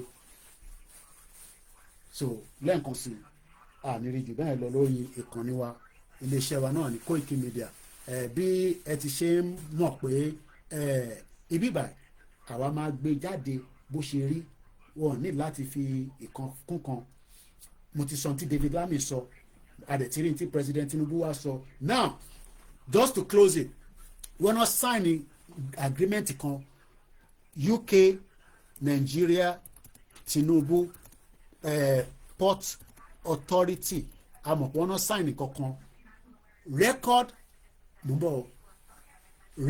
British government tún ṣe sọ lélẹ́yìí o press release record breaking order for British steel as UK and Nigeria sign a landmark of £746 million sterling port deal. The UK Export Finance announces support for UK exporters to supply high-value projects in Nigeria. Major vote of confidence in the UK manufacturing as the UK Export Finance guarantee pé Koiki tó bá fẹ́ ṣe business in Nigeria as a British citizen £746 million sterling $902 million to fund the redevelopment of two of Nigeria's major trading ports. A record-breaking £70 million contract for British Steel is the result of at least $236 million of the overall deal being invested into British companies. A memorandum of understanding will also be signed today. What is signed between the UK and Nigeria strategic partnership between Nigeria and UK to explore and develop future 2075 trade and investment opportunities. Thousands of skilled UK jobs will be supported and hundreds of millions invested into the economy as historic financing deal is signed today, Thursday, 19th of March 2026, between Nigeria and the UK. £746 million sterling will be used to support the refurbishment of two of Nigeria's major national maritime infrastructure facilities located in Lagos State Complex, Apapa, Kwe, and Tinkan Island Port Complex. It will be delivered through UKEF Buyer Credit Facility, coordinated and arranged by Citibank NA London branch. The agreement between the UK Export Finance and the UK Government Export Credit Agency, the Nigerian Port Authority (NPA), kọ́lọ̀ ń jẹ́ kí Fúlàní máa overrun ẹ̀ kó tó time yẹn. The Federal Ministry of Finance will deliver significant benefit for British businesses with at least £236 million of supplier contract direct to British company. British interest, British interest, British interest. Kí ni Nigerian interest? Ọlọ́run wà pẹ̀lú wa. Ta ló fẹ́ support wa ká tó máa lọ? Pé Koiki bí a ta bá parí ètò. Mo rí ẹ ń bẹ̀ gbọ́n mi Tádé ó dùn. Tẹ́ bá lọ wo program tí brother yìí máa ń ṣe. Ẹ bá tẹ̀lé lórí TikTok. Wà á mọ̀ pé ó wà níbi kan tó ti àwọn kan ṣe ṣe chicken. Ẹnu ẹ̀gbọ́n yẹn ni mo ti gbọ́ pé chicken tí ìlú èmi gan tí mo ń gbé nílùú ìmọ̀ ní statistics yẹn lọ́wọ́ chicken tá à ń produce nílùú yìí is about 1 billion. Ẹnu ẹ̀gbọ́n yẹn mo ti gbọ́ mo ń bọ̀ mo fẹ́ lọ wo page wọn lórí Twitter ń bọ̀ Tádé kí ló ń jẹ́ náà Tádé ń bọ̀ I hope I can find him quickly because time ti lọ gan. Okay dé méjì ni kí ló dé táwa náà lè máa sin adìyẹ káwọn èèyàn tẹ̀ máa abájọ tí òbésèrè sì sọ pé níbi tá a jẹ ṣíkìnì dé o àwọn adìyẹ tó ń sá fún wa ẹ̀gbọ́n ẹ̀ lélẹ̀ ẹ lọ máa fọ́lù ẹ̀ orí ẹ̀gbọ́n yẹn pé bíi alájọṣọmọlú òun lélẹ̀ ń bọ̀ ó ti ṣẹ̀ṣẹ̀ every time ló máa post èyí tó ṣe tó ní chicken yẹn ni mò ń wá ń bọ̀ ṣé máa rí sáà níjọ́ lọ post yẹn bọ̀ ní mo ṣe rí so ẹ̀yin èèyàn wa ẹ jẹ́ ká túbọ̀ máa béèrè fún right wa à ń béèrè fún right wa kò mí pa àfẹ́ràn President Bola Tinubu nǹkan tó ń lọ nínú Nàìjíríà kò favour ọmọ Yorùbá kò favour àwọn ẹ̀yà tó kù but ìran tèmi ló wà before any other ẹ̀yà ń bọ̀ mo wá rí fídíò yẹn ṣá ẹ̀gbọ́n yẹn káàkiri ó máa ń káàkiri bí èmi náà ní báyìí he has a lot is giving especially fáwọn tó ṣẹ̀ ń dé sí London àwọn tí sórí Instagram ni wọ́n post ẹ̀ sí ni can't even remember where he posted now anyway ọ̀dọ̀ wọn mo ti rí strategic nípa chicken so what I'm really trying to say hey baba mi wà rí ìjìnà ẹ ṣe gan ni àwọn ti fún wa ní super chat ẹ ṣe gan ni ká tó máa lọ just to wind up and then close the program this evening òun ni pé if we sit and do nothing, we will suffer. But the more we are saying and doing something, we will eventually, get to video in lele mbo. Ẹ jẹ́ ká gbọ́. Ẹ má bínú ẹ̀gbọ́n mi pé mo máa lo video yìí. Ní fún mi ní copyright o. Àfi fi ṣe pro. Ẹ̀gbọ́n tẹ́gbọ́n yìí sọ. Kingston upon Thames Lawa ní London. Okay. Ṣọ́ọ̀pù tí ó wà wájú wa yẹn ni wọ́n ń pè ní Chick-fil-A. Okay. Amẹ́ríkà ni company yẹn ti wá. Ẹ máa gbọ́ iye billions of dollars tí company yẹn. Okay. Ní Amẹ́ríkà ni in fact ní 2024 almost bí $22 billion ni wọ́n make in sales ní revenue tó wọlé. Mo ń bẹ̀ gbọ́n mi nígbà tí restaurant kan make $22 billion ní ọdún kan kí ló dé tí àwa náà lè ṣe àgbẹ̀ ní ilẹ̀ wa lórílẹ̀‐èdè wa nítorí pé àfẹ́ràn Tinubu nísìn ìyá mi comfort ológun jẹ ṣe fún super chat ẹ ti ṣe ti monthly mo dúpẹ́ kò ní tán bẹ́ẹ̀ ẹ̀gbọ́n mi yé mo ní ẹ̀gbọ́n yìí ẹnu ẹ̀ ni mo ti gbọ́ pé ibi tá a jẹ ṣíkìnì dé o àwọn adìyẹ tún sá fún wa kí ló dé táwa náà nítorí pé kò sí security kò dẹ̀ sí investment ní agriculture but wọ́n invest sókè lọ́hùn MKO Abiola kọ́lọ̀ fọ́ọ̀rùn kẹ ó kó gbogbo owó lọ ó lọ invest agriculture ní north ó gbàgbé ilẹ̀ Yorùbá ìyẹn ni olóyè ṣe gbọ́dọ̀ dúró dáadáa lórí ààbò yìí torí by the time next year by mo fẹ́ kẹ́ ẹ máa sọ fún mi pé poultry ń lọ gbogbo ń lọ ẹyin wà ẹyin òwọ́n ká kọ́kọ́ dá ilẹ̀ Yorùbá pẹ̀lú oúnjẹ oríṣiríṣi ẹja gbọ́ fídíò yẹn tán ẹ má bínú ẹ̀gbọ́n mi pé a gbọ́dọ̀ gbọ́ fídíò yìí díẹ̀ níbo ló tún sá lọ́ba irọ́ ilé ìkọlà ń gbọ́ oríṣiríṣi ẹ̀gbọ́n yẹn máa ń post chicken yẹn mo fẹ́ ká gbọ́ ẹ ká gbọ́ padà. Kingston upon Thames Lawa ní London. Okay. Ṣọ́ọ̀pù tí ó wà wájú wa yẹn ni wọ́n ń pè ní Chick-fil-A. Okay. Amẹ́ríkà ni company yẹn ti wá. Okay. One of the biggest restaurants ní Amẹ́ríkà ni in fact ní 2024 almost bí $22 billion ni wọ́n make in sales ní revenue tó wọlé lórí pé wọ́n kàn ta àwọn chicken sandwich yìí.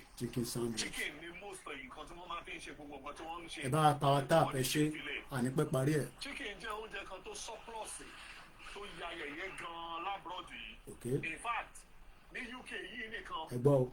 1 billion chickens. 1 billion chicken là ń jẹ lọ́dọọdún ní United Kingdom. ọlọ́run mọ̀ ẹ́ta Amẹ́ríkà máa jẹ tìyàn fẹ́ tó 5 billion. wọ́n ti master bí wọ́n ṣe lè grow àwọn chicken ẹ̀ di Greek yẹn.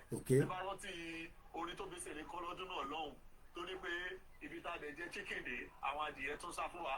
àwọn ọmọ secondary school ẹ̀ máa rí ní chicken and chip shop nílùú yìí. àwọn ọmọ secondary school. Because chicken ó ya yẹ̀yẹ́ gan. So báwo la ṣe lè grow agriculture?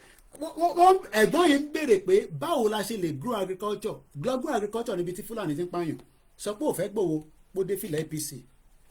ẹ̀gbọ́n mi èmi ń wọ̀ ọ́ lẹ́yìn o mọ̀ pé ẹ máa wá ṣe pé Kóìkì náà máa wọ́n tẹ̀lé yín back to back.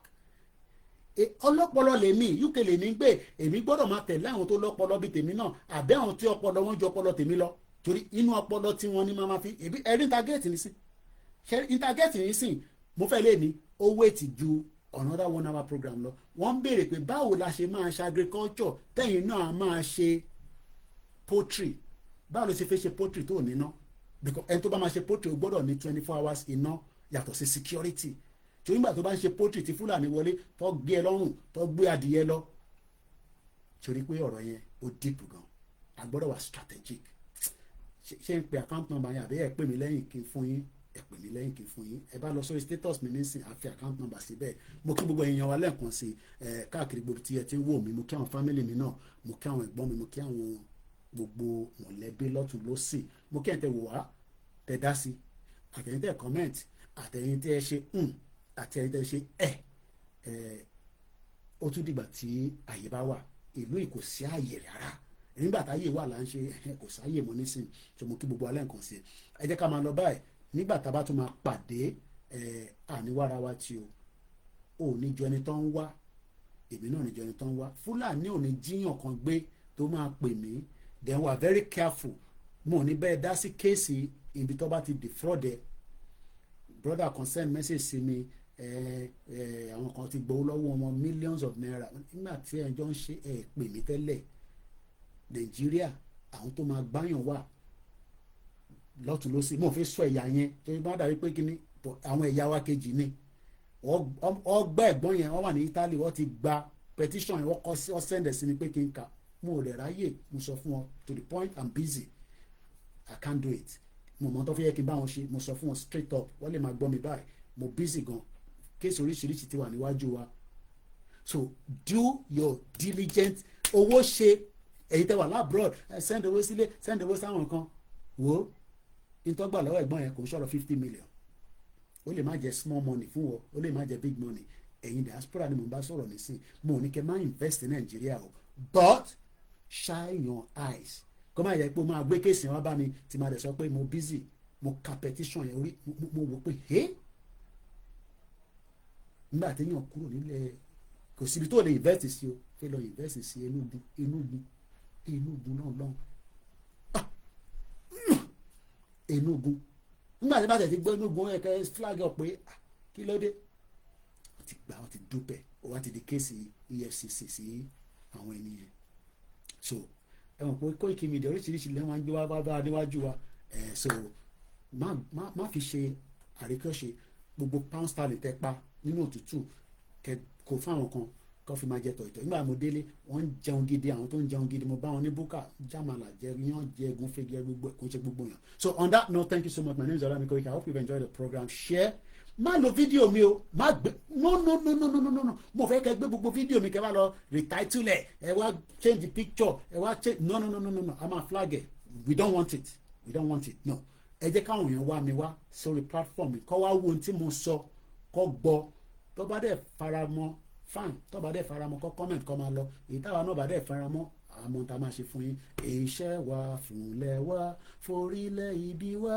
kágbéga falẹ̀rí ìgbàgbọ́ wa ni pé bá ti bẹ̀rù làbọ̀ mọ́ ká ṣiṣẹ́ ká ṣiṣẹ́ ká jọlá ìṣọ̀kan àtòmìnira ní kẹjẹ́ ká máa lépa ìtẹ̀síwájú fọ̀pọ̀ ire àtòhun tó dára ọmọ Oòduà dìde bọ́ sípò ẹ̀tọ́ rẹ ìwọ ní ìmọ́lẹ̀ ògo adúláwọ̀. ṣáṣíṣe Yorùbá nation ó dúró pé ò lọ́bì kankan. Yorùbá nation no retreat no surrender. Insecurity Ìgbòho máa bá ṣe lọ lẹ́ẹ̀kan sí shine your eyes. tó bá sọ pé kó má wá sí UK àti America sọ fún wọn pé o máa wá tó bá dé bíbá àjọmọ̀ àwọn tó ń lọ òye nísìn èmi kọjá tó máa sọ fún yàn kan má travel if you have the means japa jọ Nàìjíríà ti gbádùn o. Thank you so much. God bless you. gbogbo ẹni tẹ́ wà lábẹ́ ètò pátá ni mo kí o mo kí ìyá tó bí mi lọ́mọ kọ́lọ̀ bá ń fọ̀rọ̀ kẹ́. Thank you so much. God bless you. mo wá kí gbogbo àwọn staff mi mo kí Professor Akintoye mo kí Gbòho mo kí gbogbo àwọn ìyá pátá ẹni tó bá ń wá mi ẹ rí mi níbi tí bá wà ẹ pè mí ká sọ̀rọ̀ lẹ́yìn. Thank you so much. Bye for now.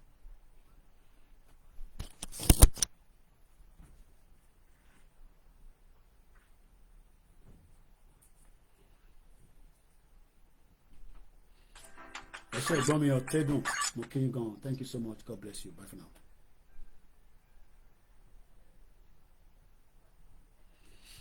mo kí ẹ̀yin tó wà lórí Facebook mo kí gbogbo ìyàwó Fọláṣadé bẹ́ẹ̀ ni ẹ ṣe gan ni mo kí yín o. Thank you so much. God bless you all.